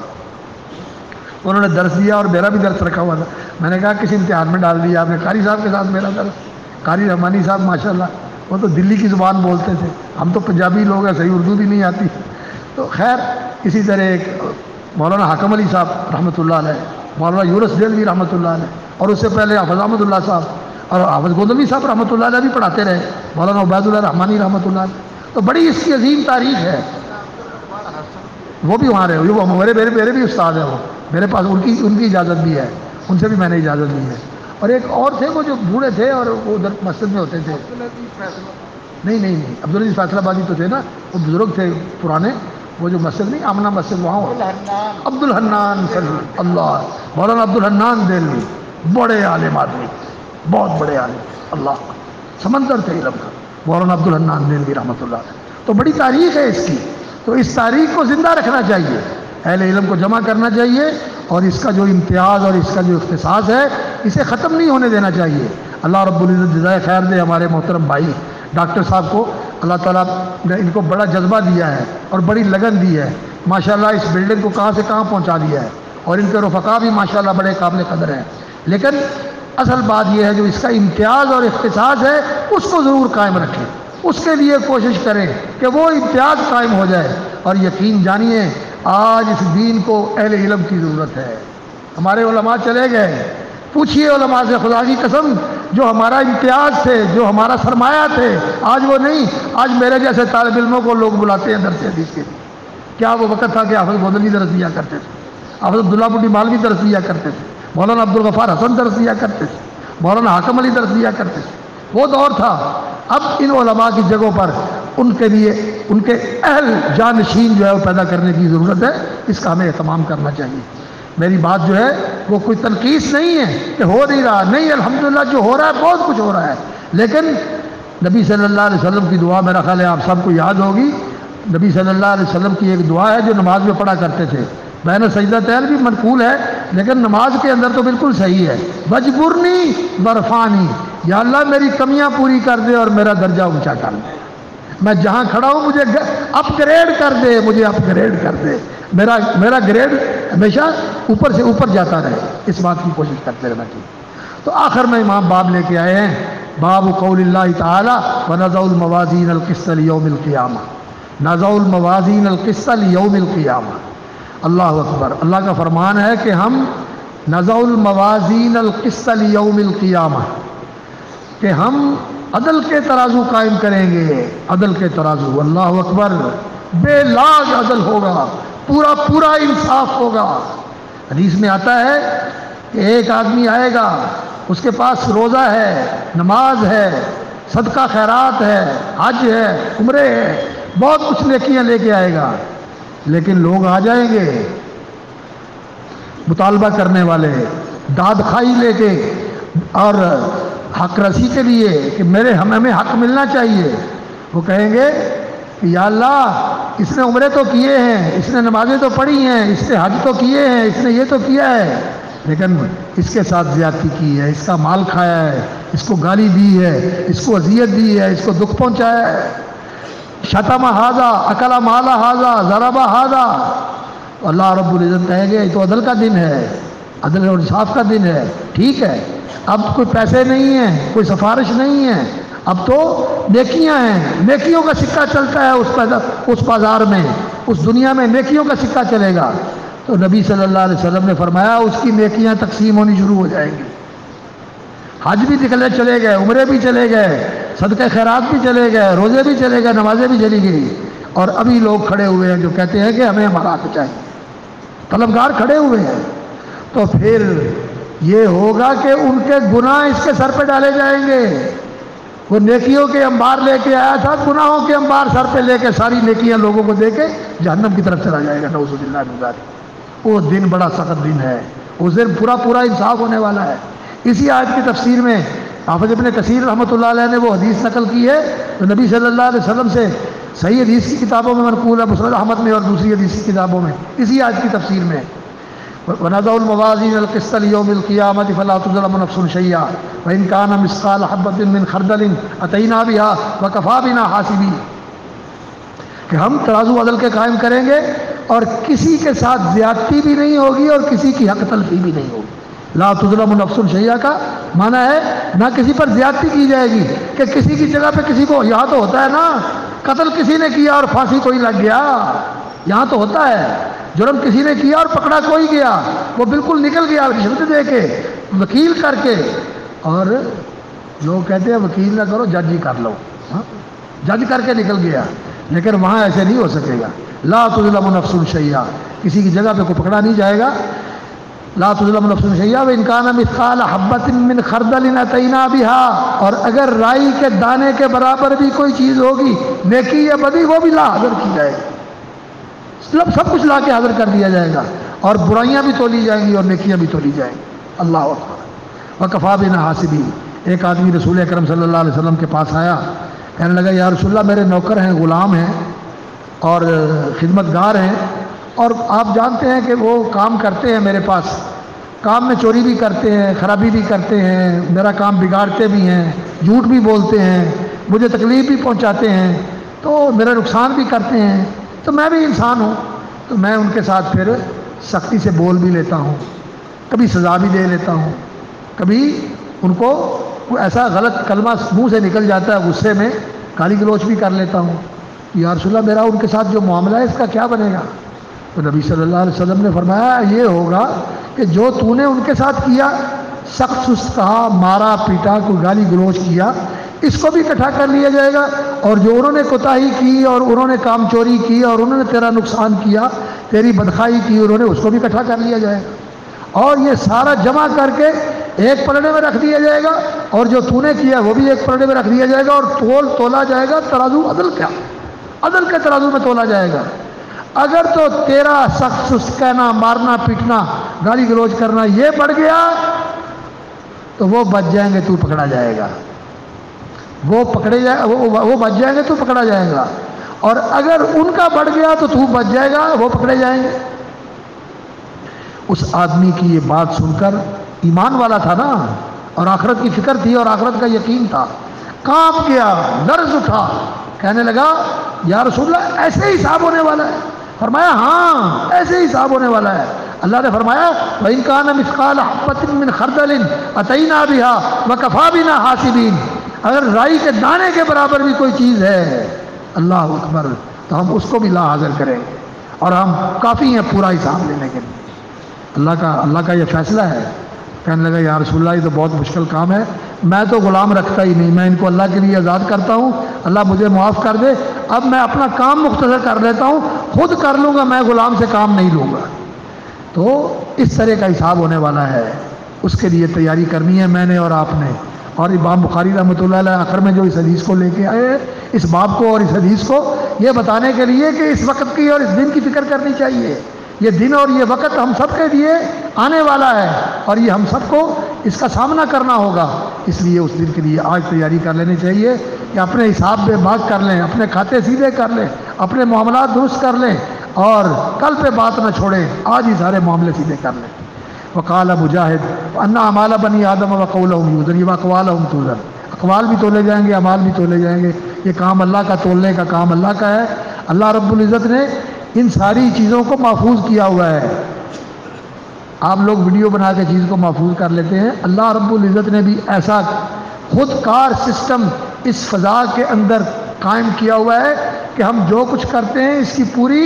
ویڈیو بھی محفوظ ہو جاتی ہے، ہمارا جو ایکشن ہوتا ہے، کام، وہ بھی محفوظ ہو جاتا ہے، اور جو ہمارے بول ہوتے ہیں، ہمارے ورڈ اور ہمارے الفاظ، یہ بھی محفوظ ہو جاتے ہیں۔ اور ان کے پاس تو ابھی تک کوئی ایسا سامان نہیں ہے کہ یہ اس کو دوبارہ ریویل کر سکیں، اس کو دوبارہ واپس لا کے دکھا سکیں۔ جو ان کی ویڈیو میں محفوظ ہوتا ہے اس کو تو چلا کر دوبارہ پیچھے سے لے آتے ہیں کہ دوبارہ چلاؤ جی، اس کو دوبارہ چلاؤ، اس کو آہستہ کر دو، اس کو تیز کر دو، اس کو سکپ کر دو، لیکن اللہ رب العزت نے جو سارا نظام بنایا ہوا ہے اس میں ہر چیز محفوظ ہے، اور انسان کے سامنے قیامت والے دن آ جائے گی وجدوا ما عملوا حاضرا ولا یظلم ربک احدا۔ تو اللہ رب العزت نے ان کو تولنا ہے، اور اگر نیکیوں کا ترازو بھاری ہو گیا، جھک گیا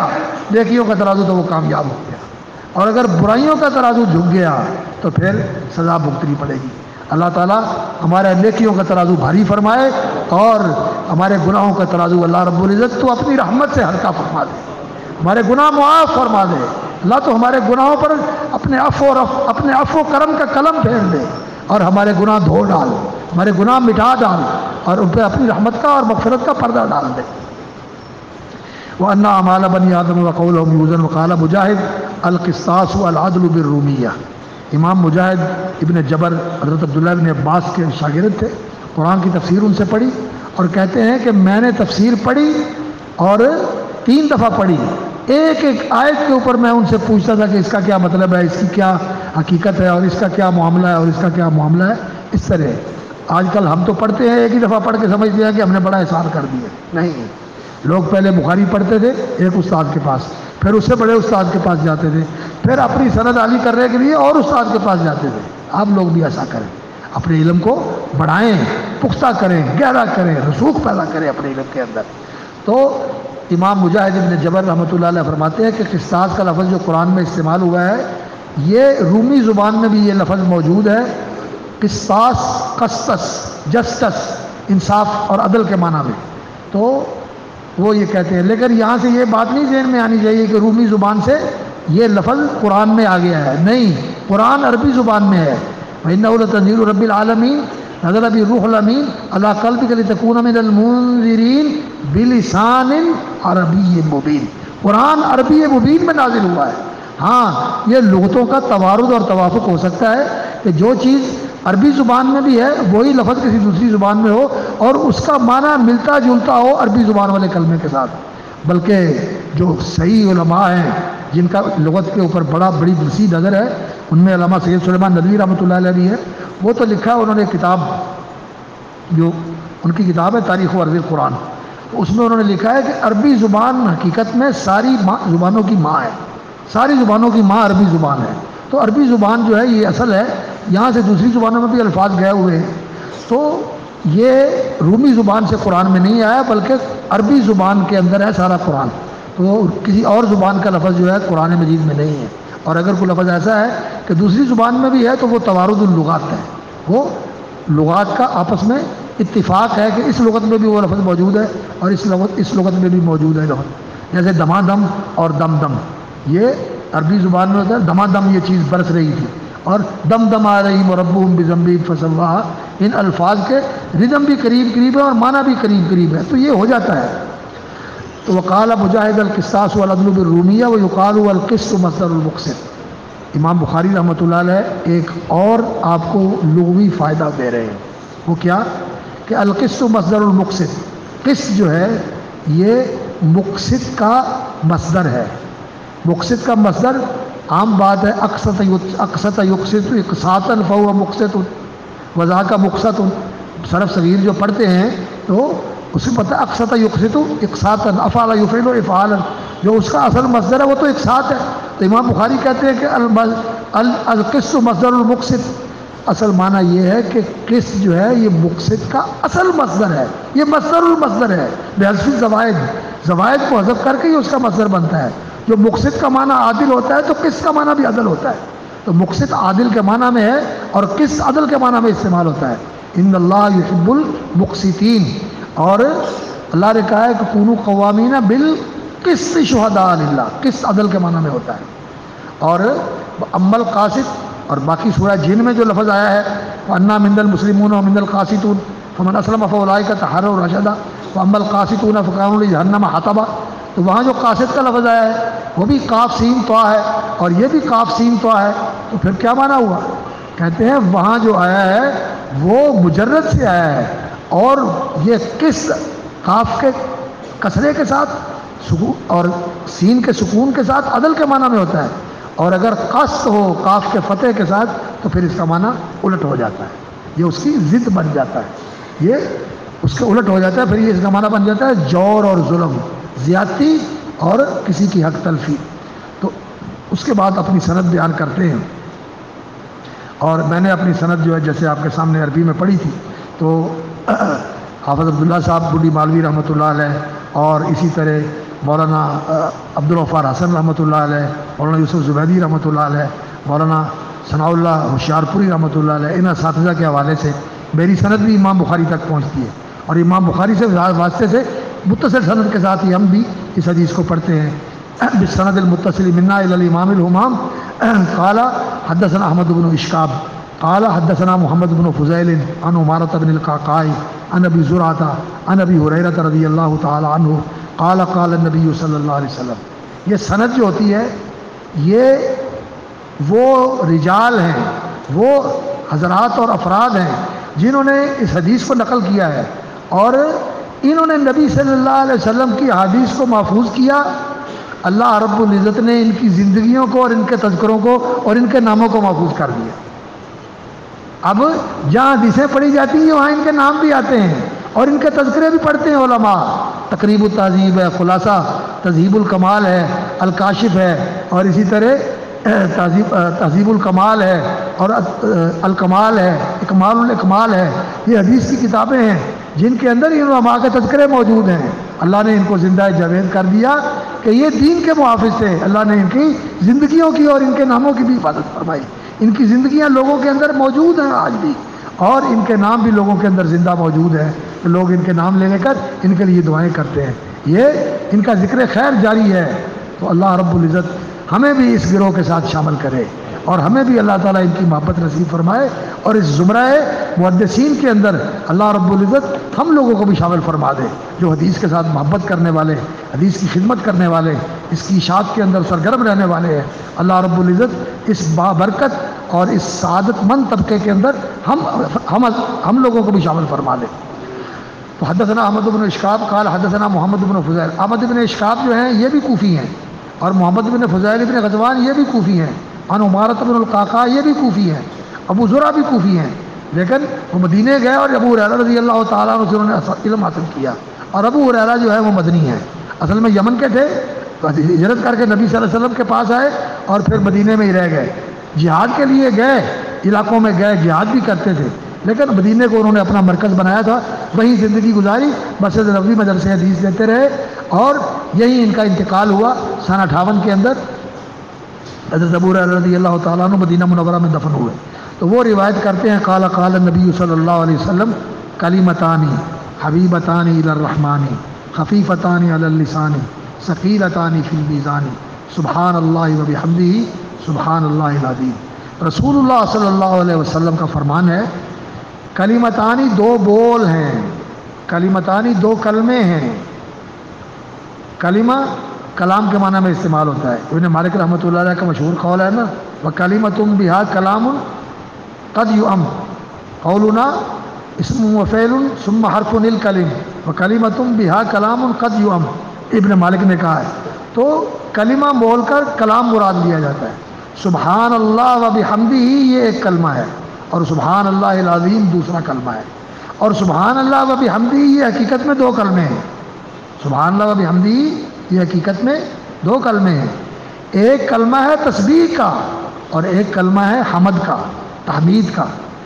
تسبیح کا کلمہ جو ہے سبحان اللہ، اللہ پاک ہے۔ سبح کا معنی ہوتا ہے تیرنا، گھوڑے کا پاؤں اور ہاتھ بچھا کے تیزی کے ساتھ بھاگنا، بڑی تیز بچھ کے چلنا تیز رفتاری کے ساتھ۔ تو اس سے کیا ہوتا ہے، تیرتے ہوئے بھی آدمی دور نکل جاتا ہے، اور گھوڑا بھاگتے ہوئے بھی دور نکل جاتا ہے۔ اور سبح کا معنی یہی ہوتا ہے کہ کوئی تیرتا ہوا بھاگتا ہوا دور چلا جائے، اور سبح کا معنی ہوتا ہے کہ اللہ رب العزت کی تنزیہ، یعنی اس کی پاکی اور برات بیان کرنا کہ نقص، کمی، عیب اور ہر خلل خرابی سے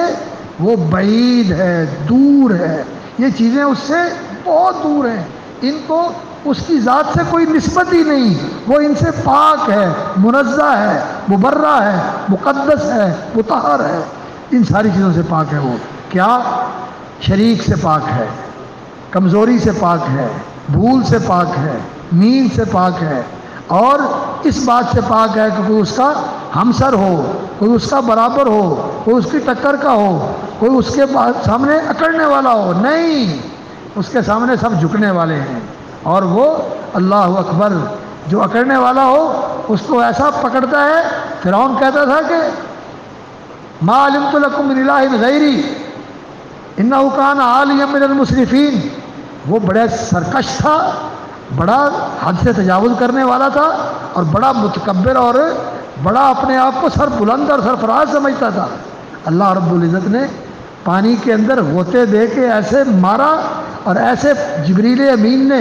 سمندر کی مٹی لے کر اس کے منہ میں اور اس کی ناک میں ٹھونسی، اللہ اکبر، کہ اللہ رب العزت نے عبرت کا نشان بنا دیا اسے۔ اللہ رب العزت بڑا زبردست ہے، اس کے سامنے کسی کی کیا حیثیت ہے؟ وہ جب چاہے جسم کو بے جان کر دے، جب چاہے اعصابی نظام کو فیل کر دے، جب چاہے خون کے جو نظام ہے اس کو، اللہ اکبر، اللہ رب العزت اس کا پریشر بڑھا دے اور انسان کی شریان پھٹ جائے اور انسان 20-30 سال تک زندہ لاش پڑا رہے، نہ بول سکتا ہے، نہ دیکھ سکتا ہے، نہ کھا سکتا ہے، نالی لگی ہوئی ہے اور باقی سب کچھ جو ہے انسان بالکل بے بس بے چارگی کی تصویر بنا ہوا ہے۔ اللہ کر سکتا ہے، تو اللہ رب العزت بڑا قادر ہے۔ تو اللہ رب العزت سبحان اللہ ہر نقص اور عیب سے پاک ہے، یہ اللہ کی تسبیح ہے، اور یہ ہے تخلیہ، یہ اللہ کی تقدیس اور اس کی تنزیہ کا کلمہ ہے جو یہ بتاتا ہے کہ ہر عیب اور کمی سے، ہر کمزوری اور نقص سے، ہر خرابی اور ہر برائی سے پاک ہے اللہ رب العزت۔ یہ تخلیہ ہے۔ تخلیہ کا معنی ہوتا ہے کسی چیز کو جو کچھ اس کے ساتھ لگا ہوا اس سے صاف کر دینا۔ اللہ کے ساتھ لگا ہوا کچھ نہیں، نعوذ باللہ، اللہ رب العزت اس سے پاک ہے، یہ چیزیں اس کی طرف منسوب ہو ہی نہیں سکتی ہیں۔ وہ تو اللہ اکبر سبحان اللہ، وہ اپنی ذات میں پاک ہے، اپنی صفات میں پاک ہے، اپنی قدرتوں اور کمالات میں پاک ہے، منزہ اور مقدس ہے، ان چیزوں کی اس کی طرف نسبت کا تصور بھی نہیں کیا جا سکتا۔ پاک ہے تو، پاک منزہ، پاک منزہ، ہر عیب و نقصان، ہر عیب اور نقصان سے تو پاک اور منزہ اور بے عیب اور بری ہے تو، سبحانک و بحمدک، سبحان اللہ۔ اللہ یہ لفظ الجلالہ اللہ رب العزت کا ذاتی نام ہے، یہ الاسم اللہ اکبر لواجب الوجود، اس ذات عالی کے لیے جو واجب الوجود ہے، اور المستجمع لجمیع صفات الکمال، تمام کمال اور جمال کی صفات کا جامع ہے، لہ الاسماء الحسنی والصفات العلی، اس کے سونے اور پیارے اور خوبصورت نام ہیں اور اس کی عالی شان صفات ہیں، یہ اس کا نام ہے سبحان اللہ۔ اور سبحان جو ہے یہ علم علی التسبیح، امام زمخشری نے کہا کہ یہ تسبیح کا علم ہے، اور تسبیح تنزیہ کے معنی میں ہوتا ہے، یعنی اس سے پہلے فعل مقدر ہوتا ہے، اسبح اللہ سبحانا، اسبح اللہ یا سبحان اللہ، اسبح اللہ تسبیحا، اس کا معنی یہ ہوتا ہے کہ اسبح اللہ تسبیحا، میں اللہ رب العزت کی کامل تسبیح کے ساتھ اس کی تنزیہ کرتا ہوں، یہ معنی ہے سبحت۔ اور قرآن میں سبح للہ بھی آیا ہے، یسبح للہ بھی آیا ہے، اور سبحوہ بکرۃ واصیلا بھی آیا ہے، سبحان اللہ بھی آیا ہے، سبحانہ بھی آیا ہے، تو یہ سارے الفاظ قرآن مجید میں استعمال ہوئے ہیں، اور یہ اللہ کی تسبیح کا کلمہ، یعنی اس کائنات کی ہر چیز اس کے کمال کی اور اس کے حسن و جمال کی اور اس کی خوبی و کمال کی گواہی دے رہی ہے کہ اس کا ہر کام بے عیب اور بے خلل ہے، اس کا ہر کام بے عیب اور بے خلل ہے۔ سبحان اللہ و بحمدہ، یہ واو حالیہ بھی ہو سکتی ہے اور واو عاطفہ بھی ہو سکتی ہے۔ واو عاطفہ ہو تو اسبح اللہ تسبیحا، اور اگر واو حالیہ ہو تو پھر اس کا معنی ہوگا متلبسا بحمدہ، یعنی حال ہے کہ میں اس کی حمد کے ساتھ متلبس ہوں، اس کی حمد کو میں نے اپنے ساتھ جوڑا ہوا ہے، میرا لباس بنا ہوا ہے، میرا اوڑھنا بچھونا بنا ہوا ہے، اور میں نے اس کی حمد کو اپنے اوپر اس طرح لپیٹا ہوا ہے جیسے لباس ہوتا ہے، یعنی میرا رواں رواں اور میرا انگ انگ اور میرے جسم کا ذرہ ذرہ اس کی حمد کے ساتھ رطب اللسان ہے، یہ معنی ہے وبحمدہ۔ اور حمد کی اضافت ہے، حمد کا کیا معنی ہوتا ہے؟ الحمد نقیض الذم، اس کے مقابل میں ہوتا ہے ذم، ذم کا معنی ہوتا ہے کسی کی برائی کرنا، اور حمد حمد کا معنی ہوتا ہے کسی کی خوبی بیان کرنا۔ تو الحمد هو الثناء علی اللہ، اللہ کی ثنا بیان کرنا، اس کی خوبی اور اس کی اچھائی بیان کرنا، اس کے محاسن اور اس کے محامد بیان کرنا، اس کی تعریف اور توصیف کرنا، بحمدہ، اللہ کی حمد کے ساتھ۔ اور حمد کی اضافت جو ہے ہی، یہ ضمیر غائب کی طرف ہے، اور اس کا مرجع کیا ہے؟ سبحان اللہ، لفظ الجلالہ وہ اس کا مرجع ہے۔ تو لفظ الجلالہ یہ اللہ کا ذاتی نام ہے، اور ہو اور ہی یہ اس غائب کی طرف ضمیر راجع ہے، اور یہ غیب ہے بحمدہ، یعنی اس غیب الغیب کی جو تعریف اس نے کی ہے، جو اس کی شان کے شایع ہے، جو اس کی مخلوق نے اس کی تعریف کی ہے، ان ساری تعریفوں کے ساتھ میں اس کی تعریف کر رہا ہوں۔ یہ جو اضافت ہے حمد کی طرف، حمد کی ہو غائب کی ضمیر کی طرف، ضمیر الغائب کی طرف، یہ اضافت المصدری الی الفاعل، اضافت المصدری الی المفعول، یہ اضافت المصدری الی المضاف لفظ الجلالہ کی طرف راجع ضمیر کی طرف اس کی اضافت ہے۔ تو پھر یہ اضافت کس لیے ہے؟ اختصاص کے لیے، یعنی وہ حمد جو اس کے لیے لائق اور شایان شان ہے، میں وہ حمد اور جتنی مخلوق نے حمد کی ہے اور جتنی اس نے اپنی حمد کی ہے، وہ ساری حمد کے ساتھ اس کی تعریف کرتا ہوں۔ کیوں؟ اس لیے کہ اللہ کی حمد و ثنا کا حق بندہ نہیں ادا کر سکتا۔ اس کی تعریف اسی طرح ہے۔ اللہ کے رسول صلی اللہ علیہ وسلم بھی سجدے میں پڑھا کرتے تھے، اللہم انی اعوذ برضاک من سخطک ابی معافاتک من عقوبتک واعوذ بک منک لا احصی ثناء علیک انت کما اثنیت علی نفسک۔ اللہ اکبر، میں تیری تعریف کا حق نہیں ادا کر سکتا، تیری تعریف ایسے ہی ہے جیسے مولا تو نے آپ اپنی تعریف فرمائی۔ تو اللہ کی تعریف اور اللہ کی تسبیح، یہ دو کلمے اللہ تعالیٰ کو بہت ہی محبوب ہیں، یہ بہت ہی محبوب کلمے ہیں۔ سبحان اللہ، اللہ پاک ہے، اور جب انسان یہ کلمہ پڑھتا ہے سبحان اللہ، تو اللہ انسان کو گناہوں سے پاک کر دیتا ہے۔ اور جب انسان اللہ اکبر اللہ کی حمد کا کلمہ پڑھتا ہے، وہ بھی حمدی ہی الحمدللہ پڑھتا ہے، تو اللہ رب العزت اس کی نیکیوں میں اضافہ کر دیتا ہے۔ اور سبحان اللہ و بحمدہ جو آدمی پڑھتا ہے 100 دفعہ، نبی صلی اللہ علیہ وسلم نے فرمایا 100 دفعہ پڑھ لے تو اللہ رب العزت سمندر کی پانیوں کے برابر بھی اس کے گناہ ہو تو اللہ تعالیٰ معاف فرما دیتا ہے، اللہ تعالیٰ معاف فرما دیتا ہے۔ اور سبحان اللہ والحمدللہ، سبحان اللہ آدھا ترازو ہے اور الحمدللہ سے ترازو بھر جاتا ہے۔ بلکہ صحیح مسلم کی حدیث تو ہے، ابو مالک اشعری رضی اللہ تعالیٰ عنہ روایت کرتے ہیں کہ الحمدللہ تملأ المیزان، وبحمدہ اور الحمدللہ دونوں کا ایک ہی معنی ہے۔ الحمدللہ کا معنی ہے الحمدللہ، یہ الف لام جو ہے یہ جنس کے اوپر داخل ہوا ہے، یعنی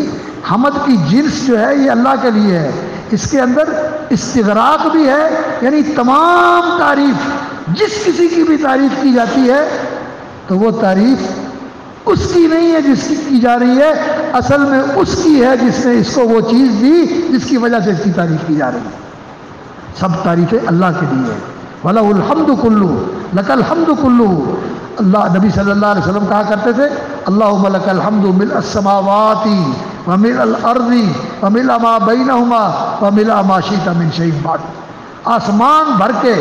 آسمان و زمین کے درمیان کا خلا بھر کے، زمینیں بھر کے، اور اس کے بعد جو تو چاہے وہ بھر کے، اور جیسے تو چاہے، یا اللہ اس طرح تیری تعریف ہے۔ اللہ کی تعریف کرنی چاہیے اس لیے کہ وہی تعریف کا مستحق ہے، اسی کے لیے تعریف ہے۔ تو سبحان اللہ و بحمدہ یہ کلمہ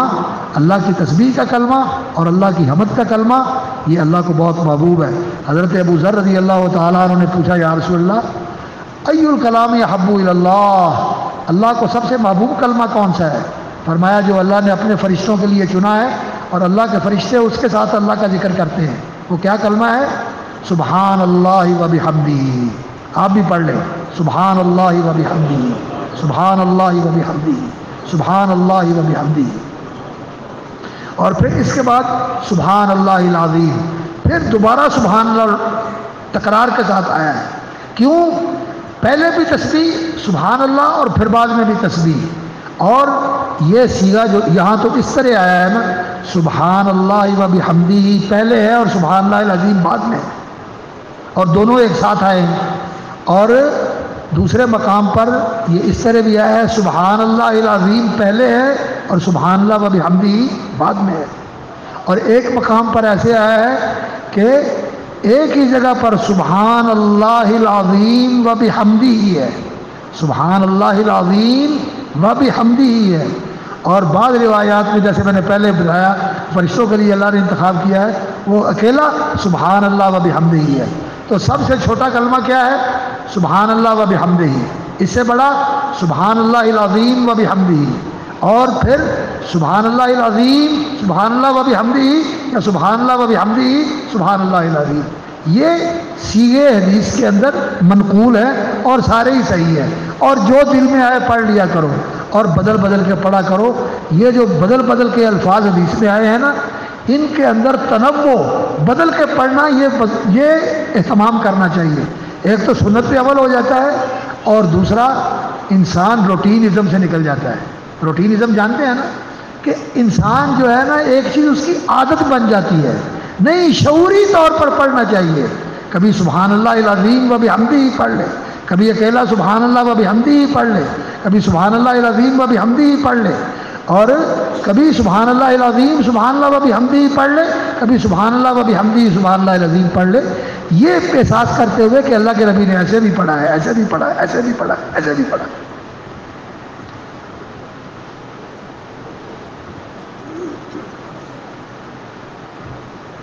اور یہ کلمات جو ہیں امام بخاری رحمۃ اللہ علیہ ان پر اپنی کتاب کو ختم کر رہے ہیں، اس لیے کہ نبی صلی اللہ علیہ وسلم کی ایک حدیث ہے جس میں کفارۃ المجلس کی دعا نبی صلی اللہ علیہ وسلم نے سکھائی ہے. فرمایا اگر انسان نیکی کی مجلس میں ہو تو اس مجلس کو، نیکی کی مجلس کو اس دعا کے ساتھ ختم کرے: سبحان اللہ العظیم و بحمدہ، سبحانک اللہم و بحمدک، اشہد ان لا الہ الا انت، استغفرک و اتوب الیک. تو وہ نیکی کی مجلس کی جو نیکی ہے انسان کی، اللہ تعالیٰ اس کو محفوظ کر دیتے ہیں. یہ دعا مہر بن جاتی ہے اور وہ نیکی ضائع نہیں ہوتی. اور اگر خدا نہ خواستہ ایسی مجلس کی جس میں انسان سے لغو اور لچر اور کوئی اس طرح کی واہیات بات ہو گئی اور پھر یہ دعا پڑھ لی تو اللہ تعالیٰ اس کا کفارہ بنا دیتے. تو امام بخاری رحمۃ اللہ علیہ نے آخر میں یہ باب ذکر کیا کہ وزن اعمال سب سے آخری مرحلہ ہے، اور یہ حدیث ذکر کی سبحان اللہ بحمدہ سبحان اللہ العظیم. اس پر اس باب کو ختم کیا اور اس کتاب کو ختم کیا. یعنی اللہ کی تسبیح و تحمید اور اللہ کی تسبیح و تعظیم کے اوپر، اور تاکہ اس حدیث کے اوپر عمل ہو جائے جس میں یہ آتا ہے کہ جنت کے اندر جب جنتی چلے جائیں گے، دعواہم فیہا سبحانک اللہم و تحیتہم فیہا سلام و آخر دعواہم ان الحمد للہ رب العالمین. سبحانک اللہم الحمد للہ رب العالمین، یہ جنتیوں کا آخری کلام ہوگا جنت میں پہنچ کر، جب جنت کی نعمتیں ان کو مل جائیں گی. تو اللہ تعالی ہم سب کو بھی جنت میں لے جائے. امام بخاری رحمۃ اللہ علیہ، محدثین، تابعین، صحابہ، رسول اکرم صلی اللہ علیہ وسلم کے ساتھ اللہ تعالی ہمیں جنت میں اکٹھا فرمائے، اور وہاں جا کر ہمارا بھی یہی بول ہو: سبحانک اللہم و بحمدک اور الحمد للہ رب العالمین. سبحانک اللہم و بحمدک الحمد للہ رب العالمین. اور میں آپ کو مبارکباد دیتا ہوں کہ آپ نے ماشاءاللہ یہ دین کا علم حاصل کیا، لیکن بیٹا اس علم کے اندر اضافہ اور اس علم کے اندر ترقی اور اس علم کے اندر تمکن اور رسوخ یہ آگے جا کے حاصل ہونے والا ہے. ابھی تو پڑھنے کا سلیقہ طریقہ آتا ہے انسان کو، اس کے لیے کوشش کریں. اور اللہ تعالیٰ آپ کو عالم بعمل بنائے، اور اللہ تعالیٰ امت کا مصلح بنائے، اور دین کا اور دین حق کا داعی بنائے. اور اللہ رب العزت جزائے خیر دے ہمارے ان احباب کو جو جمعیت اہل حدیث اس ادارے کی نگہبان ہے، اور انہوں نے اس روایت کو ماشاءاللہ نہ صرف قائم رکھا ہوا ہے بلکہ اس کو بہتر سے بہتر اور آگے سے آگے اور اوپر سے اوپر لے جانے کی کوشش کر رہے ہیں. اللہ تعالیٰ ان کی یہ قربانیاں اور ان کی یہ مساعی جمیلہ اور ان کی یہ بہت ہی لائق قابل تبریک اور لائق تکریم اور لائق تحسین کوششوں کو اللہ رب العزت ان کے میزان حسنات میں شامل فرمائے، ان کے لیے اور ان کے بزرگوں کے لیے صدقہ جاریہ بنائے. اور ہماری دعا ہے کہ اللہ تعالیٰ اس کا وہ دور واپس لے آئے جو کبھی دہلی میں تھا، اور جو کبھی اس دور میں تھا جب بڑے بڑے اکابر علماء اس کی مسند کی زینت ہوا کرتے تھے. اب بھی ماشاءاللہ جو حضرات ہیں یہ ہمارے محترم ہیں، اللہ تعالیٰ ان کے علم و عمل میں برکت فرمائے کہ انہوں نے اس شمع کو روشن رکھا ہوا ہے اور اس کی باغ و بہار کو ماشاءاللہ قائم رکھے ہوئے ہیں. اللہ تعالیٰ ان کی زندگیوں میں برکت فرمائے. لیکن بہتر سے بہتر کی اور آگے سے آگے جو ہے جستجو کہ خوب سے ہے خوب تر کہاں، ہے جستجو کہ خوب سے ہے خوب تر کہاں، خوب سے خوب تر کی جستجو رکھنی چاہیے، اور اہل علم کی قدر کرنی چاہیے، اور علماء کے ساتھ جڑے رہنا چاہیے، اور طلباء کے اوپر بہت زیادہ توجہ دینی چاہیے کہ ان کا وقت نہ ضائع ہو اور ان کے اوپر محنت کی جائے. یہ امانت ہے ہمارے پاس، ان کو اس طرح تیار کیا جائے کہ یہ اس امانت کے صحیح معنی میں حامل بن جائیں. اللہ رب العزت برکت دے سننے والوں کو بھی اور بیٹھنے والوں کو بھی، اہتمام کرنے والوں کو بھی. سبحان ربک رب العزت